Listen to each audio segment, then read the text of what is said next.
Dragii noștri prieteni, bună seara! Bine v-am găsit astăzi la o emisiune despre această uriașă și enormă capacitate de gestionare, de lucru cu propriile noastre forțe și puteri. Ei bine, în această seară avem un invitat de onoare care, cumva în predispoziția lui generală, este să-și ajute aproapele ca pe el însuși, o lege cumva cosmică și planetară. Și Anatol Basarab s-a specializat în multiple sale pelegrinări de-a lungul existenței sale cum să contribuie cât mai clar și cât mai matematic la funcțiile pe care le poate dezvolta în orice ființă care este pregătită.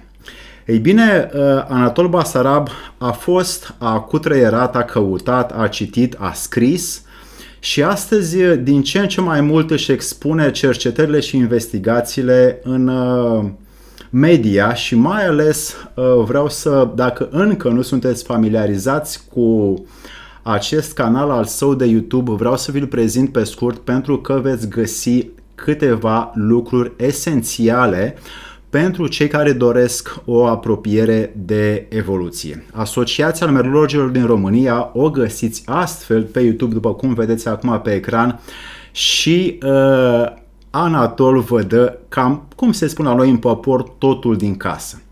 Aici găsiți și filme despre relații, și filme despre astrologie, și filme despre puterile acestea energetice, fizice și psihice pe care orice om întreg le poate dezvolta, plus multe alte cursuri, de asemenea și invitații pe care el le face la mai multe dintre cursurile pe care le desfășoară și vă va anunța de ele atât pe canalul său de YouTube cât și pe Facebook. Ei bine, în această seară, acest mare subiect și dificil pentru mulți, că cu toții știm că este ușor să pui vidul în ceva și să-l numești om, dar ce face omul cu vidul și cu eterul din el, cu sufletul din el, este o altă poveste, ca să fie un individ demn de onoarea acestui cosmos în care s-a născut. După cum bine știți, libertatea este un factor care puțini îl obțin, iar cei care îl obțin de obicei conduc, iar cei care nu-l obțin sunt conduși. Ei bine, în linii generale sociale acceptate, Anatol în această seară, împreună cu voi și cu mine, o să ducem discuția către ceea ce poate să fie de bun simț, o acceptare unanim generală a acestui concept de gestionare a propriei noastre vieți și formarea, determinarea și cum să ne motivăm să nu mai depindem nici de unul, nici de altul, nici de alta și nici de alte lucruri care cumva ne-au fost impuse convențional. Și o să începem cu lucrurile pe care sunt cel mai îndemână și anume cum am fost noi învățați de mici. Anatol Basarab, îți mulțumesc foarte mult pentru timpul tău din această seară, așa că bine ai venit. Bine te-am găsit pe tine și pe toți cei care te urmăresc. Suntem de mici, după cum vezi, îndoctrinați cu aceste tipare repetate și le transformăm în obișnuințe și ulterior gândirea omului este încadrată, pusă în cadru și nu mai vedem alte posibilități de ieșire. Cam ce pot azi face părinții? O întrebare foarte specifică pe care am primit-o înainte acestei emisiuni de la oameni. Ce pot face părinții ca să-și crească pruncii într-o formă de libertate a gândirilor, a mindset-ului lor? Întrebarea este foarte dureroasă și la fel va fi și răspunsul. Deci eu o să încerc să nu supăr pe nimeni, dar nu ai încotro. Pentru că, indiferent ce vei spune, cineva se va simți supărat sau se va simți atacat, pentru că asta este situația. Problema este atât de complexă și de atât de importantă, încât, practic, răspunsul este nu pot face nimic. De ce nu pot face nimic? Pentru că, odată însăși n-au cunoscut ce înseamnă libertatea și n-au cunoscut ceea ce... nu au cunoscut mecanismele unei educații corecte, să spunem așa, adică libere. Din cauza respectivă, știi, este un proverb românesc: surcica nu sare departe de trunchi. E adevărat, nu sare departe de trunchi, în jurul trunchiului, dar poți să sară mai la miază zi, mai la miază noapte, mai în stânga, mai în dreapta, dar tot pe acolo. Dacă părinții ar fi știut Eu în general aș da o lege că nu poți să ai copil până când nu termini un curs de părinți. Iar femeia, când e gravidă, 9 luni de zile, trebuie să mai termine cu un curs de mamă. Și tata un curs de tată. Adică până ajungi tu să-i educi copilul, copilul prin copiere învață de la tine chiar și atunci când nu mergi în 4 labe, cum spunem noi. Și atunci deja te copie. Și deja atunci încep cele mai mari străcăciuni, atunci le producem. Cele mai mari străcăciuni care nu mai pot fi corectate niciodată. În general, dacă vorbim despre lucrurile astea, educația pornește de la momentul nașterii. Chiar de momentul nașterii pornește. Ce face doctorul cu acel copil și o mulțime de alte proceduri și lucruri pe care nici măcar doctorul nu le cunoaște, că dacă le-ar cunoaște, nici la soția lui nu i-ar tăia cordonul umbilical, la copilul propriu, copil atât de repede, l-ar lăsa acolo să stea. Dar dacă nu cunoaște, el procedează la fel de urât și la fel de prost, neînțelegând o serie întreagă de lucruri psihoenergetice. Ei se raportează numai la psihofizic și atât de tot, și de multe ori strict la fizic, nici măcar psiho nu iau în considerație, și își călecesc propriul lor copil la naștere. Păi urmează protocolul. Da, dar protocolul poate l-a făcut cineva cu anumite scopuri, fără ca ăla care îl aplică să-l înțeleagă. Adică eu ca psiholog pot să le formez un protocol pe care alți psihologi sau asistenți al psihologilor să-l aplice fără să înțeleagă de ce, și asta va duce încet către un anumit rezultat, de care eu poate sunt interesat și în favoarea mea, dar în dauna voastră total. Fără să vă prindeți cum e în daună, dar ce-o făcut? Dar doar, știi cum e, ca muzică. Da, Anatol, dar ce te super, știi, în corezi, doar o melodie. Da, dar melodia e satanică totul. E ascultat vreodată ce spune. E ascultat ce spune printre rânduri. E ascultat câte cuvinte sunt înserate acolo pe care aproape nu le auzi.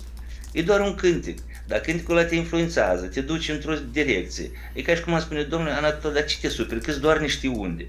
Păi punem 6 modemuri sau rutere în casă și trăiește cu ele, vreo 3 în dormitor, îți doar niște rutere. Ce te superi? Ei, în curând o să te îmbolnăvești de cancer. Deci, practic, părinții de astăzi nu pot face nimic. Și nici pe viitor nu vor putea face dacă următoarea generație nu o să începem noi să o educăm corect din școală. Adică trebuie să educăm viitoarea civilizație de părinți. Și părinții se pregătesc încă din primele clase. Cu noțiuni diferite, cu istoria corectă, cu, spunem așa, biologia și psihoenergetica, psihofizica corectă, astfel încât copilul, când ajunge mai matur și când ajunge la rândul lui să fie tată, în general în școală noi ar trebui pe clasa 11 a 12 să pregătim viitoarele mame și viitorii tați. Nu să pregătim niște cetățeni care îi dăm așa, știi, balul, să scăpăm de balul de absolvire, pe care eu de multe ori numesc darea în exploatare. După cum se îmbracă la balul, cum se numește, de maturitate, sau cum se numește acolo, balul zi-mi tu, ajută-mă. Termin școala, liceul și fac balurile alea, știi? Sau când trec de absolvire sau de maturitate, cum se îmbracă fetele alea pe acolo, zici că gata, pregătite să le dăm în exploatare, adică în zona exploatării sexuale. Cam așa să se comportă. Păi se întrec una pe alta care să fie mai rujată și mai machiată și nu se gândesc la efectele acestor atitudini. Și mai decoltată și mai toate astea. Adică când privești acolo, zici simplu, domnule, cineva peste toate le-au pregătit până acum pentru a le da în exploatare în câmpul activităților sexuale. Cam așa se comportă. Ce o înțeles fata aia de la ea, asta e altceva. Nu o înțeles ea nimic absolut, dar în curând va fi mamă. Unele încep să fie mame, mai ales în România, cu mult timp în general să termine liceul sau școala, deci este grav. Dar problema este asta. Întrebarea era, cum pot face noi astăzi sau părinții să-și educe corect copiii? Răspunsul este nicicum. N-ai cum, n-au calificare, nu au dorința de a se califica. Pentru că sunt ocupați, trebuie să facă bani ca să plătească la copil școala privată, grădința privată, ele n-au când trebuie să se ocupe. Copilul nu sunt prezenți lângă copiii lor în momentele cele mai importante, nu se joacă cu copilul. De-aia pentru un copil, că e băiat sau că e fată, jocul cu părinții, cu ambii sau cu fiecare separat în jocuri diferite este extrem de important pentru formarea corectă a psihicului lui. De la tată copilul trebuie să preceapă prima dată ce e durerea, ce e, nu știu, suferința sau a fi vânjos, a fi rezistent, să lupte cu tata, să pună un mic efort, să-i dai impresia că te-o învins, nu o învingi de fiecare dată, să-l încurajezi. Fetița are nevoie de alte lucruri, de la mamă, jocuri separate, diferite, atâta timp cât noi îi punem pe toți să joacă și băieței și fetițele aceleași jocuri, mâine pe mâine o să încurce ei între ei care e fetiță, care e băiețel. Pentru că la nivel psiho-emoțional, psiho-mental, între ei practic nu este nicio diferență. Dacă nu este nicio diferență, atunci îi punem alături, între ei nu este nicio tensiune. În trecuturi, când sărutai o fată, aia leșina. Astăzi, dacă o săruți la grădiniță, nu mai leșină. Iar în clasa 8-a te sărută ea. Te și bate dacă nu faci mai multe. Avem o întrebare care e foarte pertinentă și vreau să o iau de la Valentina, că cine ar fi îndreptățit să conducă un astfel de curs pentru părinți și ce calități ar trebui să aibă? Avem suficient de mulți oameni priceput care știu în gândirea lor și în lucrările lor cum se creează genii în general, din copii genii, toți copiii sunt genii. Îi străcăm pe măsura străcăciunii noastre. Avem suficient, nu ne putem plânge de asta că nu avem minți deștepți în țara asta. Și suficient de mulți specialiști sau oameni dedicați care o fac din toată sufletul, din toată trăirea lor, își dedică viața mult timp în studiul lui ceea ce spunem noi astăzi, cuvinte, așa spunem, moderne, parenting, auzi, parenting. Adică tot felul de prostii este inventăm în spatele căruia e gol, nu se ascunde nimic. Avem, dar nu există interes. Păi părinții azi învață doar din telefonul mobil, nu mai învață din experiențe pe care să le caute, să le însușească și după aia să le manifeste ca niște exemple demne de oameni responsabili. Știi, în telefonul mobil o să găsești o serie întreagă de informații pe care omul care le-a scris o înțeles ceva și el cumva răspunde de ceea ce a scris. Dar nu poate răspunde de ce o să înțeleagă cel care citește. Cel care citește poate înțelege dracu știi ce. Câteodată poți să te gândești mai bine nu scriam. Pentru că din 10, 2 au înțeles ce trebuie și restul o să vină cu niște comentarii de îți pui mâinile în cap. Unde dai și unde crapă, ca pe Facebook. Nu vezi? Păi tu chiar... ce le spui și ce înțeleg. Chiar mă uitam... Ce era vorba în subiect și aici comentează total alt subiect. Adică ăștia sunt tot părinți. Chiar azi dimineață citeam postul tău cu cei 60 de ani, de acum 60 de ani, ce a fost 1964, și ce evenimente erau și mă uitam și la comenturile oamenilor pentru că ai spus despre acest an al dragonului și mă uitam că aceste comentarii cumva erau în afara subiectului, nu susțineau, nu propuneau, nu ajutau subiectul, ci cumva oamenii vreau parcă să aduc tot timpul opoziție și negativitate la ceea ce tu ai făcut un efort să scrii acele lucruri. Asta, uite, acum gândește în felul următor. Dacă vine Dumnezeul educației copiilor într-o școală, la adunarea adunarea cu părinții. Noi dacă mergi odată la o școală undeva, la adunarea cu părinții, îți dai seama că părinții sunt cu adevărat nebuni, nu copiilor la școală. Când îi vezi ce fac, eu de mult am intrat pentru un grup de WhatsApp al părinților, copiilor care sunt în primul an și ei acolo și-au făcut grupul lor. Doamne, îți faci cruci, nu-ți vine a crede că ăștia poți fi părinți. Câteodată îți vine să spui niște cuvinte chiar foarte, așa spunem, jignitoare și le merită din plin. Adică nu copiii, noroc de profesora aia care știe să crească din ei ceva. Au niște atitudini și niște lucruri în cap, de îți pui mâinile în cap. În general ar trebui interziși ca ăștia să facă copii cu astfel de atitudini, cu astfel de viziune asupra realității, cu astfel de viziune asupra profesoarei. Și apoi pe urmă ne întrebăm, dar de ce copiii se comportă urât cu profesorii? Pentru că părinții lor sunt așa. De acolo de undeva învață. Gândește, copilul cel mai mult timp se află ori cu mama, ori cu tata, ori cu amândoi. Nu stă singur prin stradă, pe undeva. Deși poate era mai bine copilul în stradă scăpa de influența proastă a părinților și învăța din viața de cartier mult mai multe lucruri de ale vieții, de la alea nefericite, cum să furi din buzunar, cum de mai adaptat în caz de ceva, la viață, la cartier, la... Și l-a filtrat singur după. Pe lângă părinți, nu l-au învățat absolut nimic, timpul a trecut, dar nu l-au învățat nici de bune, nici de rele. Nu știu cum să spun. Nici supraviețuiască, nici să atace, nici să se apere, și atac și apără, asta este una dintre bazele noastre instinctuale, adică ale omului. Adică învață. Biciul și zăhărelul, atacă sau fugi? Când ataci, când fugi? Din mic trebuie să știi, din jocurile cu părinții, să-și măsoare corect ce? Puterea, rezistența. Nu vii tu într-un club unde te dai la unul care îți răsucește gâtul la spate într-o secundă.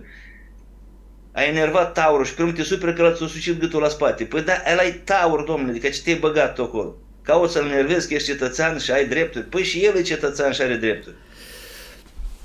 Numai că tu ai dreptul să-l enervezi și el are dreptul să sucească capul. Adică nu știu cât e de greu de înțeles lucrurile astea. În anii 90 așa ceva nu era.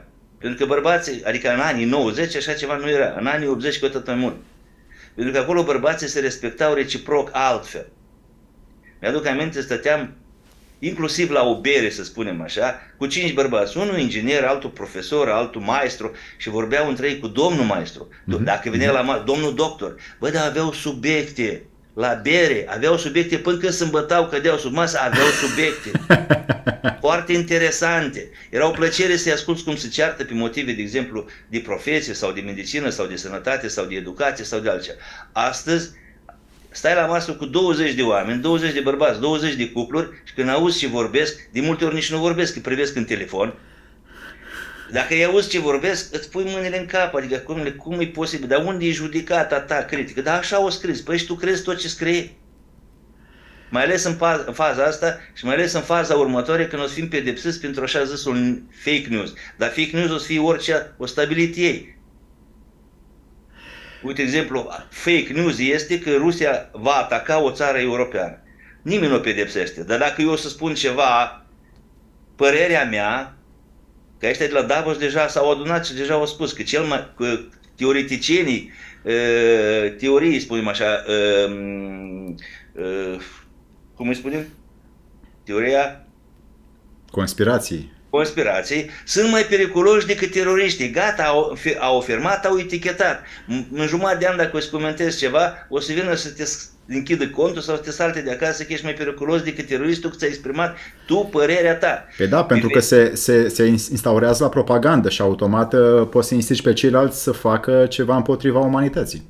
Ok, și atunci, uite, gândești, dar nu instigi pe nimeni, de fapt, să spui părerea ta. Pe Facebook e la liber, nimeni nu blochează nimic, tot felul de operațiuni dureroase, adică, atenție, urmează imagini cu impact emoțional și psihic. Și le dă.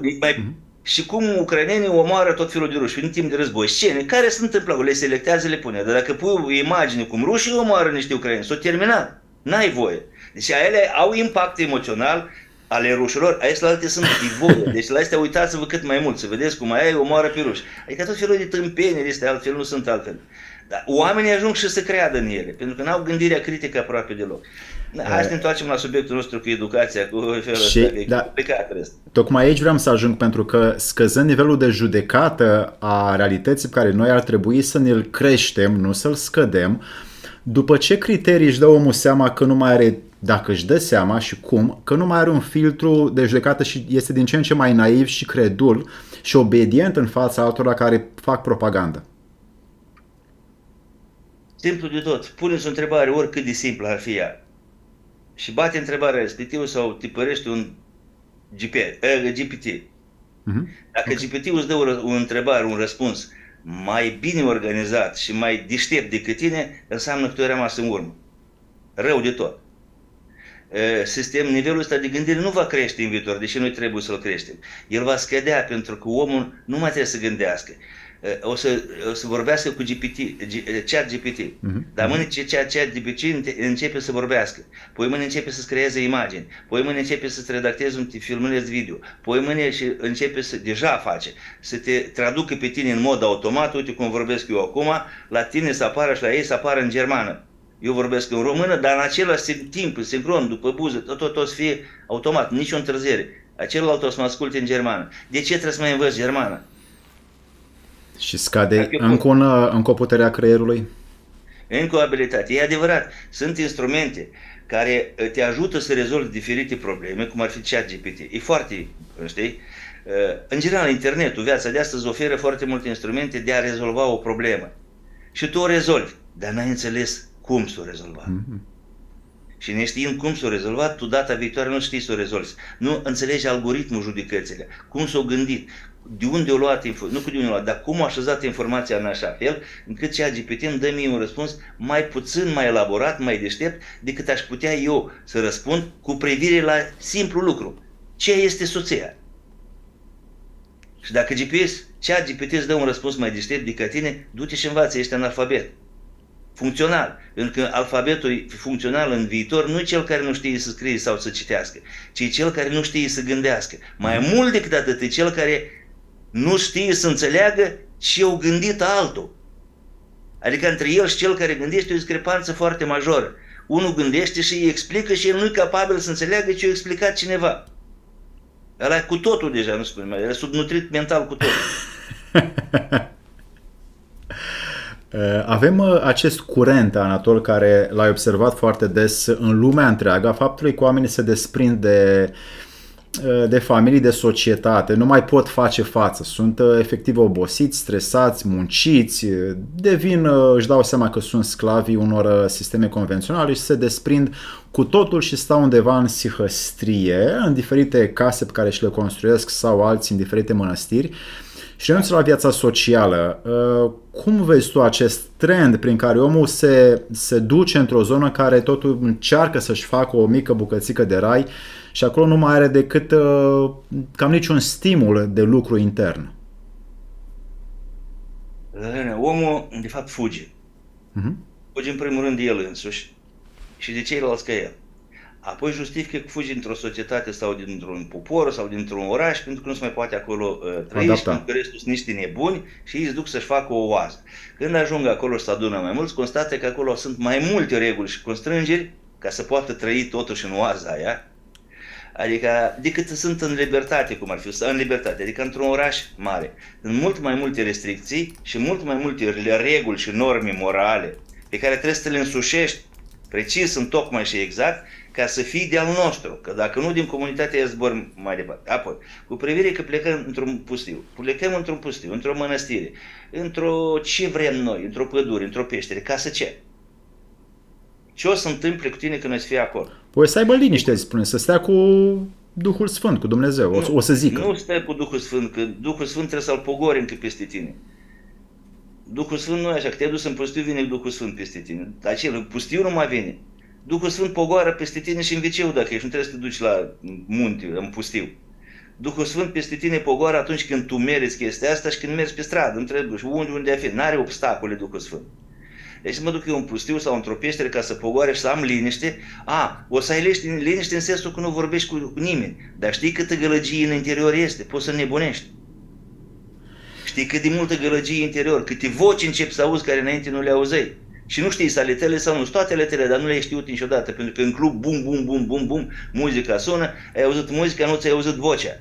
De-aia toți pleacă în club unii bubuitare ca să nu se auzi ce, vocea internă. Asta îl relaxează mintea puțin, e ca un fel de meditație cumva. Îți relaxează mintea pentru o vreme. Apoi te întorci acasă, capul plin de alcool, până dimineața iar nu-ți auzi vocea, ai adormit. Dar dimineața trezești și începe vocea. Ce dracu mi-a trebuit aseară să fac asta? M-am bătat, mi-erau ca să ce? Unde am ajuns? Ce am Apare remușcarea. Apare și remușcarea. Așa și trebuie, pentru că dacă au făcut un lucru fără să gândească înainte de ce fac eu asta, cu ce scop, unde vreau să ajung, adică de fiecare în orice moment al vieții, orice îi vrea să faci, te oprești și te întrebi, Doamne, ce fac eu acum? Uite, scruce, de ce fac eu acum? Sau sunt pe cale să fac, Dumnezeule, ce? De ce fac asta și nu orice altceva, cât sunt milioane de ocupații? Unde vreau să ajung cu asta și ce vreau să câștig?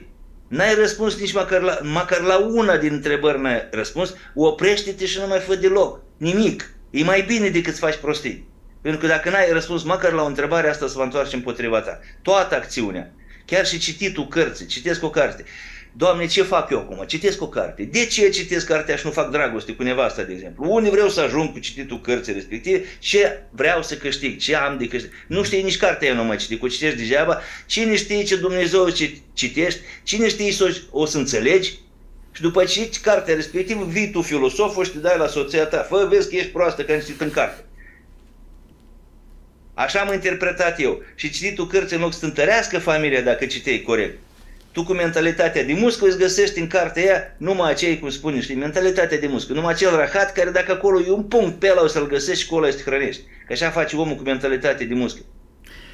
Dar dacă ai mentalitatea de albină, atunci alte răspunsuri o să fie ce fac eu acum, de ce fac asta, unde vreau să ajung și ce am de câștigat. Atunci chiar dacă cartea e un mare rahat, dar în ea este o picătură de nectar, o să o găsești și cu aia să te hrănești și de acolo să creezi filosofia de viață. Apropo, asta e răspuns la tema, la întrebarea care mi puneai tu înainte, managementul vieții.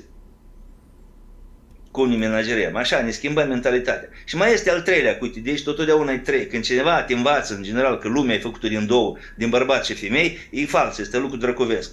Dihotomia e lucru drăcovesc. Totdeauna sunt trei.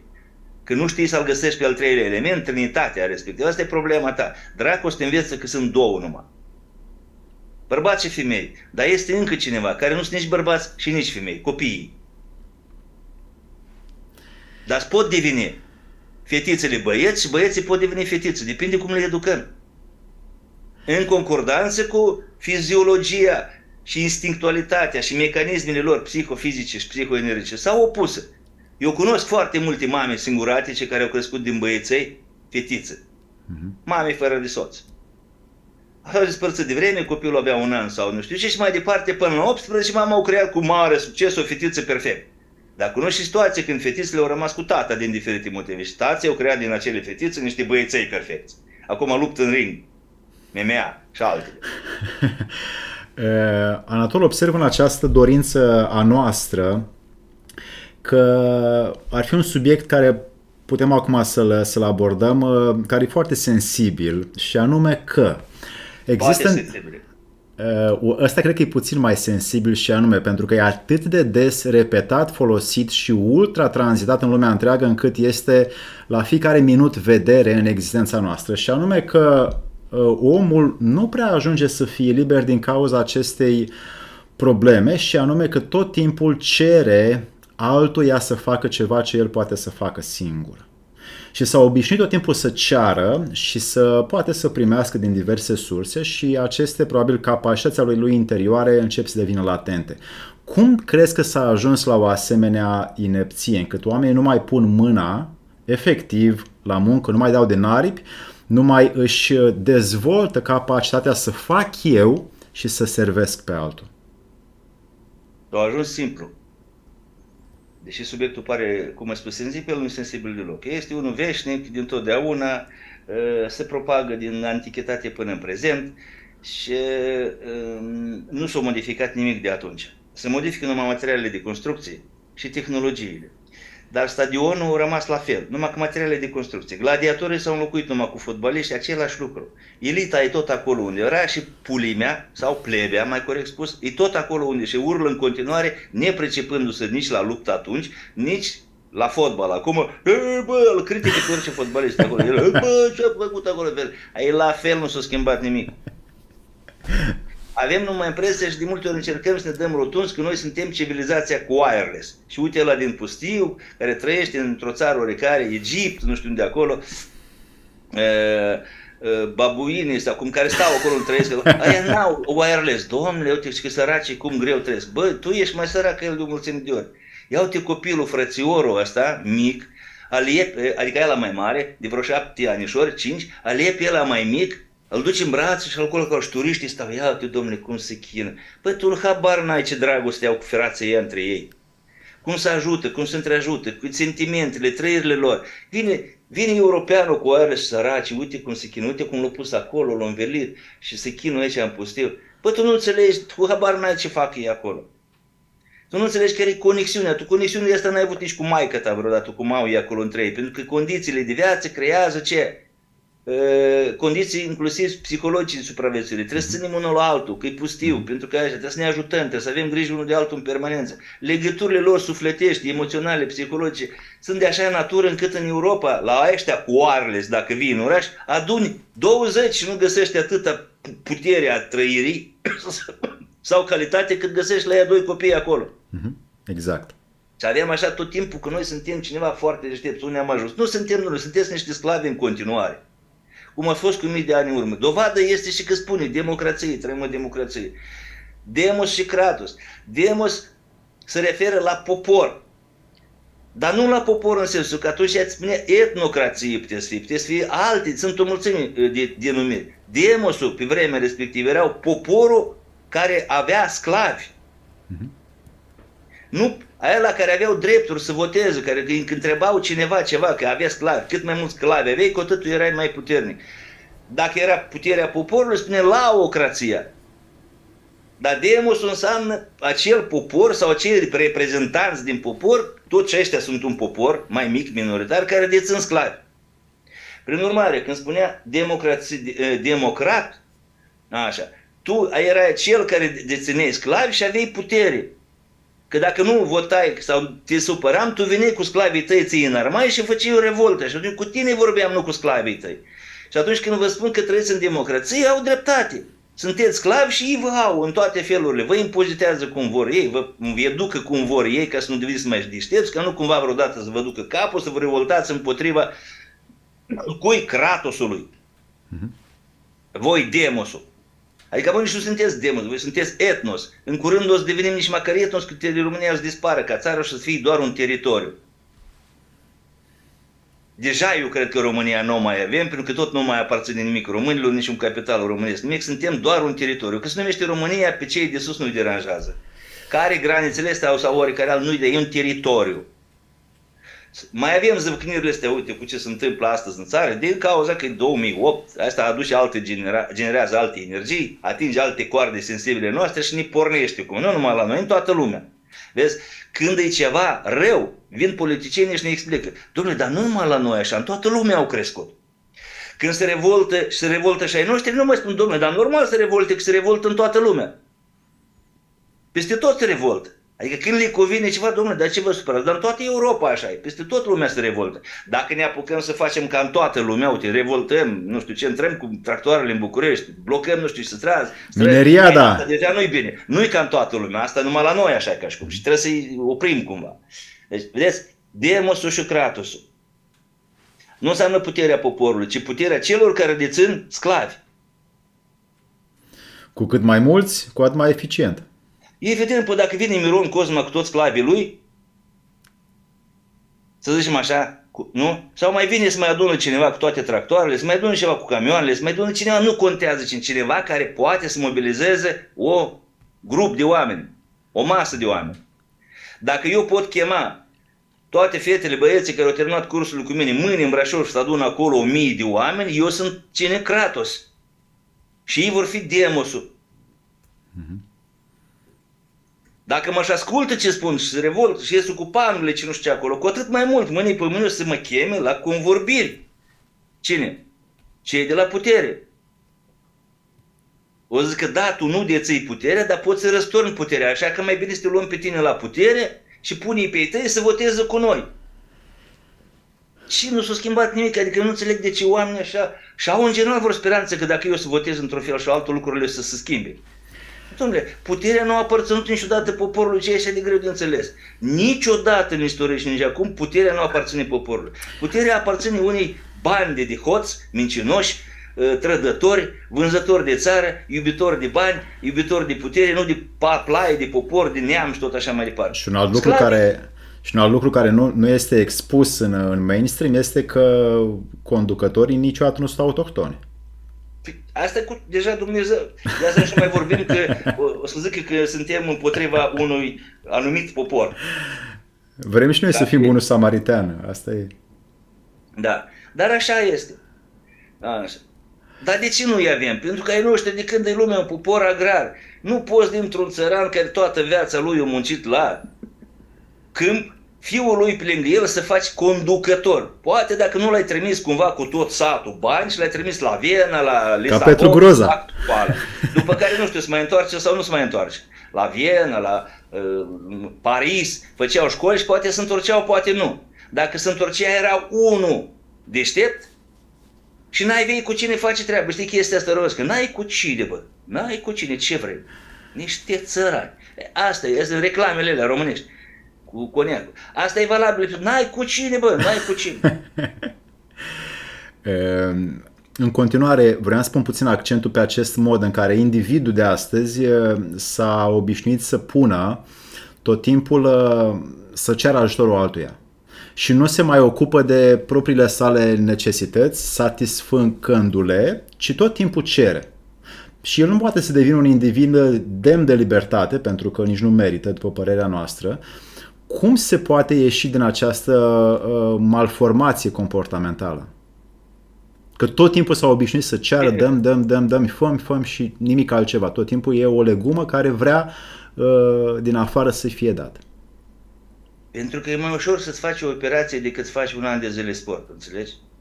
Pentru că e mai comod, pentru că e mai civilizat. Pentru că este mai confortabil, că de-aia trăim într-o societate confortabilă. Nu să muncesc eu și să învăț, ci să mă duc la unul care a făcut asta și el să mă servească. Eu pentru asta îi dau bani dacă am. Serviciile nu sunt pentru toți. Sunt servicii foarte scumpe. Chiar și în numerologie sunt foarte scumpe, care nu le poate românul plăti. Sau poți să adune 5, 6, 7 și să plătească un astfel de serviciu numerologic, spunem așa. Sau psihologic chiar. Apropo de psihologie, sunt servicii psihologice care costă 10.000 de euro.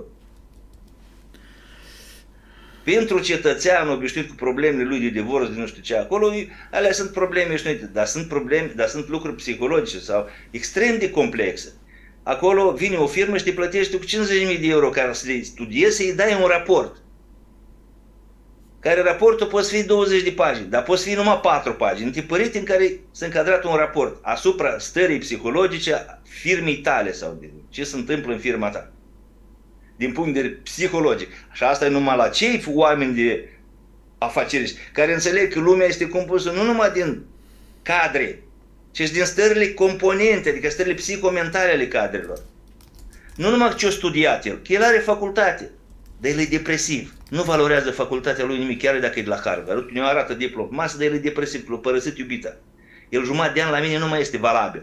El nu funcționează. El stă la mine acolo, dar nu o să întreprindă nimic. Gândul lui stă, nu știu, la cum să o întoarcă pe ea înapoi sau cum să răzbune pe ea sau ce o să facă de aici încolo fără ea.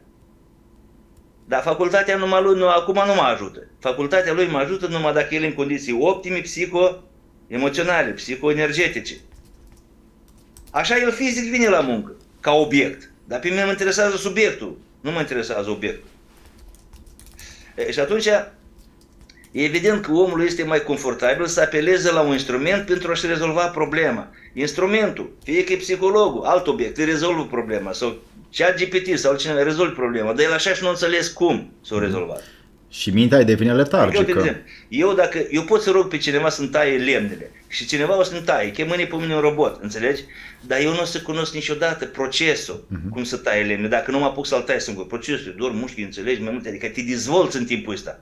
În timp ce tai lemne, te dezvolți, înțelegi asta? Pentru că orice mișcare fizică activează părțile creierului și atunci când faci te doare, deja e obositor, activezi și alte părți ale creierului și mai profunde și insisti să faci. Pe urmă, efortul, chinul, durerea generează foarte mulți hormoni masculini. Asta te face pe tine să fii mai nu știu cum, mai bărbat. Nu, să uite fata la tine și simte hormonul, știi? Ca animal așa special simte hormonul. E bărbat, să dă la tine. Dar dacă tu nu știi a ce miroși, că acum și băieții miroasă ceva, a parfumuri de multe ori cafetele, sau nu știu cum să spun, păi atunci, scuză-mă că ți-a căzut chestia asta. Nu nimic. Atunci nu mai răspândesc hormoni, spunem așa, masculini. Cine știe să dai mai către stânga puțin, să te dai, te rog. Da. Așa, perfect, gata. Dar atunci când ei miroasă una sau alta, noi, celelalte, spunem așa, femelele, că aici la nivelul ăsta suntem animali, miroasă că n-ai hormoni, nu ai putere, nu te atrage, nu intră în excitație, adică nu te vede ca pe bombonică, dar în viață e totul, zăhărelul, bombonica, biciul și zăhărelul, atâta. Și în relațiile interumane, te-au văzut, o simțit ceva inconștient, asta e zăhărel, se apropie de tine, nu miroși cum trebuie, e bici, cine știe ce cu el, îndepărtează. Adică sunt lucruri, mă uit cu toate, lucruri simple care probabil și voi le-ați învățat în fizica elementară la școală, în biologie elementară, dar nimeni nu i-a învățat pe oameni cum să aplică asta prin viață. Am învățat reflexul Pavlov, ați învățat tot, dar v-a spus profesoara cum să aplică asta în viață, cum să-i faci soțului un reflex Pavlov. Păi nu uite, au spus. nu mai venit acasă și ai făcut așa cumva și el gata, el de slujește. Sau soție, e venit acasă, e creat în timp, pe neobservat, un reflex Pavlov și numai când te-ai uitat la ea, odată o tăcut. Niciodată amenințând-o, niciodată bătând-o, nimic. Doar te-ai uitat și s-a făcut, știi, ca la becul. S-a aprins becul, se alivează. Dar asta e extrem de simplu și astea pot fi... Apropo, când am spus că e extrem de simplu, unii oameni, inconștient, au procedat exact conform, spunem, procedurii, fără să-și dai seama. Și chiar au creat un reflex Pavlov la soție sau la soț. Și pe urmă târziu, el nu știu cum a făcut chestia, dar știu că dacă știu că ți-ai pus fustiță scurtă, gata, ăla a tăcut, ăla se schimbă la față, ăla deja e gata să te slujească, să te servească, nici el nu știe de ce face chestia asta, dar tocmai pentru că ne într-un reflex, adică ce, i s-a activat un reflex Pavlov, pe care soția lui, din mai multe încercări, l-a creat. Fără să-și dea seama. Dar dacă era profesionistă și înțelegea, atunci putea să facă lucrurile mult mai multe de atâta. Uite, și putea să înțelegi cu propriul soț mult mai bine. Până îți dregi tu glasul, pentru că ai vorbit foarte, foarte mult și foarte bine, vreau să te întreb așa, observ iarăși o treabă extremă în acest psihism actual al omului contemporan, și anume că a început, datorită unor circumstanțe cu foarte multe cauze sociale, religioase și familiale, să își imagineze din ce în ce mai mult lucruri negative că se vor întâmpla. Și nu mai ia decizii, nu mai face alegeri, nu-și mai asumă riscuri, nu mai merge până acolo unde învață din suferință. Tot timpul stă cu un pas în spate, în confortul propriu, pentru că în iluzia psihismului său, care e puțin atrofiat, se gândește că ceva negativ la orice pas se va întâmpla. Cum și ce putem face așa, hai să spun, ca psihologi cu acești oameni și cum îi putem ajuta? Noi ca psihologi nu putem ajuta dacă ei nu cer ajutorul. Și apropo, ca psihologi nu te băga să-l ajuți dacă nu cerut, că să o iei în cap.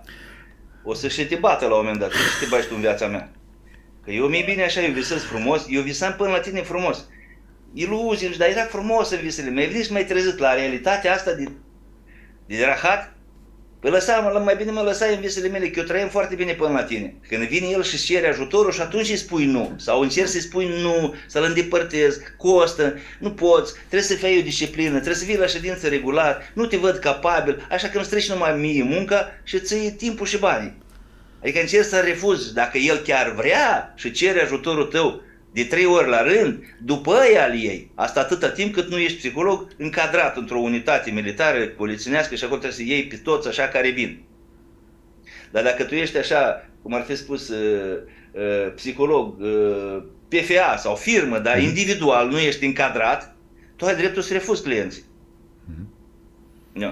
Numai pe ăla care cere de mai multe ori. Și nu poți face nimic cu ei. Odată că nu vor.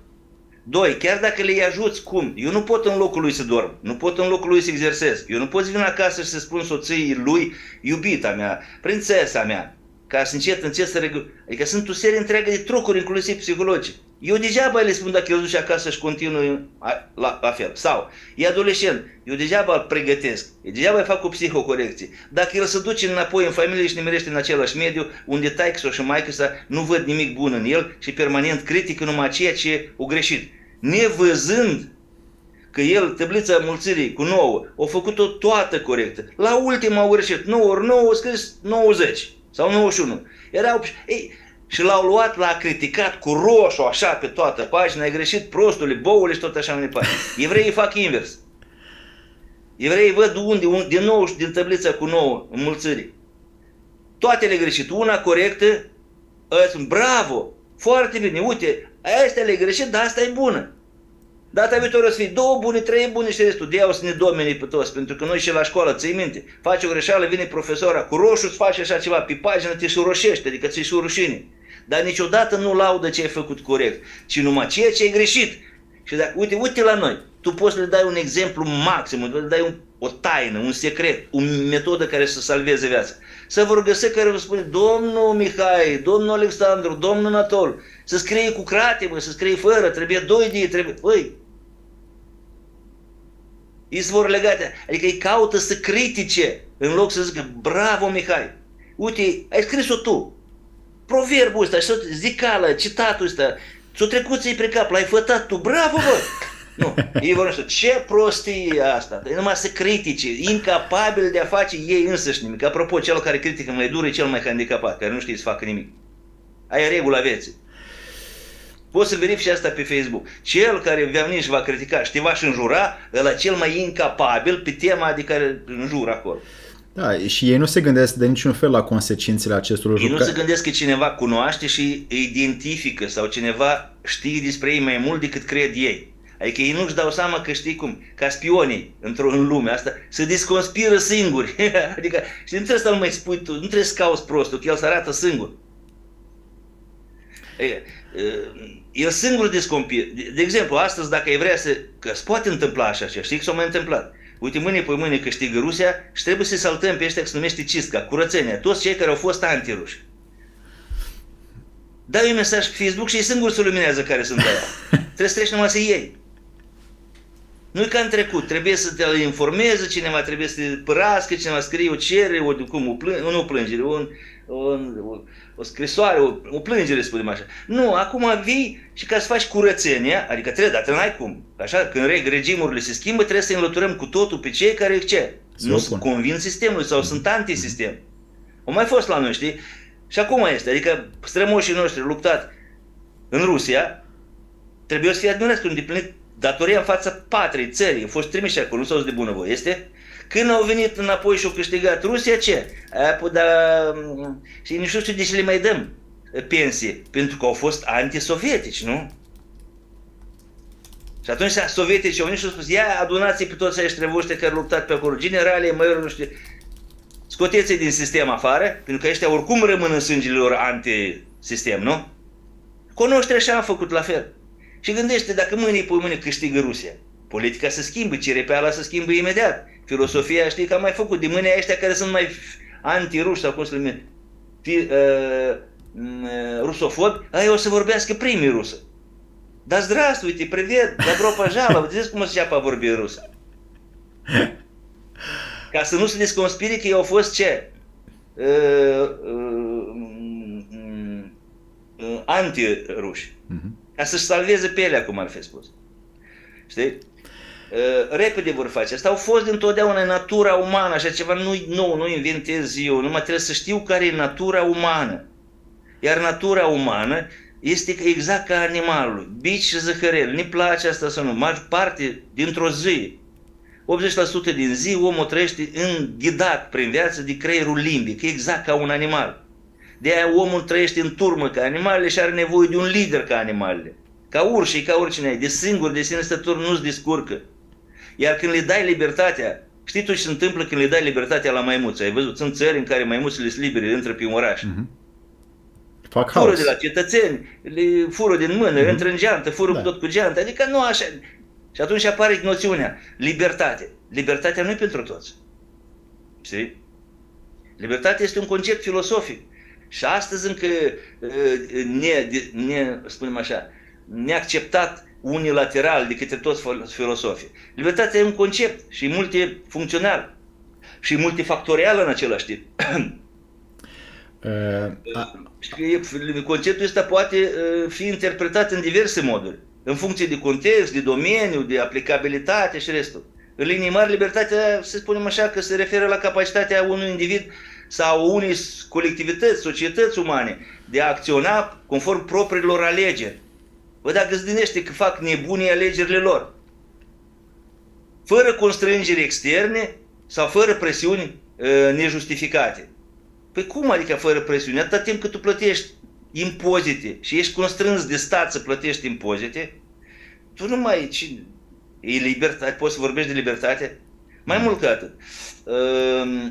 Atâta timp cât ție nu-ți place o lege și ai dreptul constituțional să nu fii de acord cu o lege, dar totuși, până la alegeri, până când să-i votezi 4 ani de zile, eu să te belească și trebuie să te supui, că altfel încălcare de lege, nu? Ție nu ești de acord cu legea și legea chiar e împotriva ta și a Duhului tău. Dar tu, ce? Vrei să-i pedepsești ca astfel de lege? O dat peste 4 ani. Dar 4 ani ei cu legea asta să te bagi în pușcărie. Dar eu nu l-am trimis acolo ca să voteze legi împotriva mea. Apropo, eu plătesc impozite și orice ca și oricare dintre voi ca să facă cu banii ăștia ce? Sau duce și să facă siguranța, protecția, structuri, dar eu nu plătesc impozite ca să-i întrețin pe ucraineni sau pe oricare altcineva ar fi acolo. Și în afară asta, eu plătesc impozite ca statul să-mi asigur cel mai important lucru, drepturile mele, libertățile mele pe banii mei. și cel mai important, adică drepturile mele.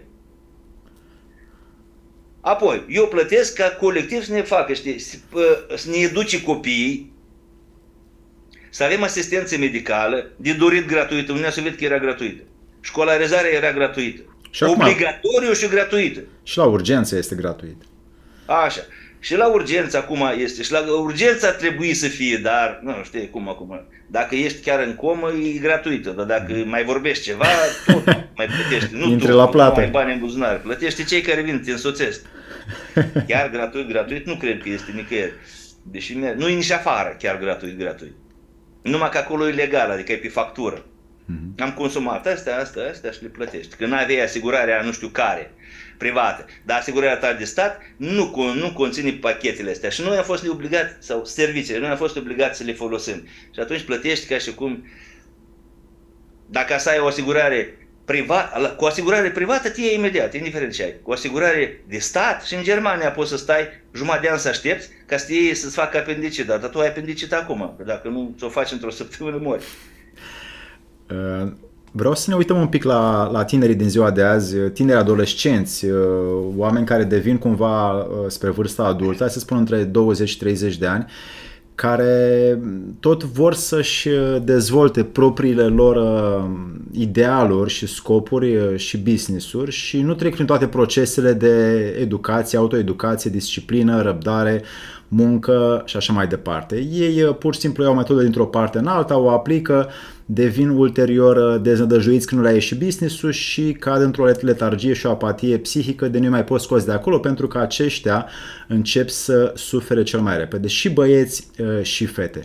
Cum putem să lucrăm, așa, în aceste cuvinte, cu ei, încât să-i ducem la o înțelegere că această independență pe care ei o vor financiară e nevoie să fie făcută mai întâi dinăuntru, prin anumite practici și discipline și ulterior aducând lumea din afară ceea ce s-au educat. Ce putem să-i sfătuim pe acești tineri? Păi, lumea e compusă, adică toată lumea, și psihicul uman și omul, e prinsă ca într-un fel de prizonieriat, spunem așa, între 0 și 9. Uite, între astea 0 și 9 e toată matematica vieții. Și atunci, uite, chiar așa foarte ușor, numărând pe dești. 1, 2, 3, 4, 7, 8, 9. Totdeauna sunt 9 procese mari, late, principii. Restul sunt derivate de la ele. Așa. Adică ce trebuie să facă, cum trebuie să-l ajutăm? Prima dată, uite, chiar psihologic îl întrebă. Trebuie să ne îngrijim. Domnule, uite, hai, tu vrei să faci acum un fel de management al vieții tale, spune. Tu vrei să faci afaceri, dar tu ești pregătit pentru afaceri. În afacerea care vrei să o faci tu, trebuie să fii lup. Dar eu te văd că mi-e puraș. Ceilalți lupi o să te mănânce rapid sau o să te scoată de pe piață. Prin simplu șantaj, prin reclamă mai agresivă, pe rest. Ți-ai stabilit, adică tu ești pregătit pentru tipul ăla de afaceri. Că eu am văzut că fata aia face videochat și vreau și eu. Ok, dar tu ești pregătită pentru a face videochat. Aia, una e pregătită, ea e natura ei așa, mai aproape, de amantă, de ceva. Ea face asta și îi place. Tu ai să faci o lună, două și o să ai probleme psihice pe tot restul vieții, că nu să-ți poți șterge din creier amintirile despre cum făceai tu chestia, treaba ce făceai acolo în fața care. Nu orice fată poate să fie dansatoare la bară, nu orice fată poate să fie balerină, nu orice fată poate să fie basketbalistă sau oriceva, nu orice fată poate să fie judocană sau karatistă. Trebuie să ai pentru asta anumite caracteristici psihofizice. Acum, hai să că el că spune, uite, asta e obiectivul. Adică ne întrebăm, ți-ai stabilit clar obiectivul. Primul lucru, ai definirea foarte clară a ceea ce îți dorești să realizezi în viața asta. Fie pe termen scurt, fie pe un termen mai lung. Obiectivele pot fi legate de cariera ta, de educația ta, de sănătatea care o deții, sau poate nu să ajungi în sănătate, de relațiile interumane care le ai. Și de ce se numește dezvoltarea personală? Ne ținând cont de toate chestiile astea, uite, ai relații, ai înțeles ce vrei să faci, dar n-ai sănătate. Și mai ales că acum toate companiile de human resources, de resurse umane de la toate companiile mari din lume angajează mai mult pe cei care știu să gestioneze conflicte sau să găsească soluții în companie și nu mai angajează după CV-ul profesional pe care oamenii îl afișează. Corect. Al doilea lucru, planificarea și organizarea. Să numim așa că dăm un cap de afiș. Planificare și organizare. Adică crearea unor planuri sau programe, cum să faci, în caz de ceva, cum trecem la planul 2, ce înseamnă planul B, de exemplu. Asta poate include inclusiv și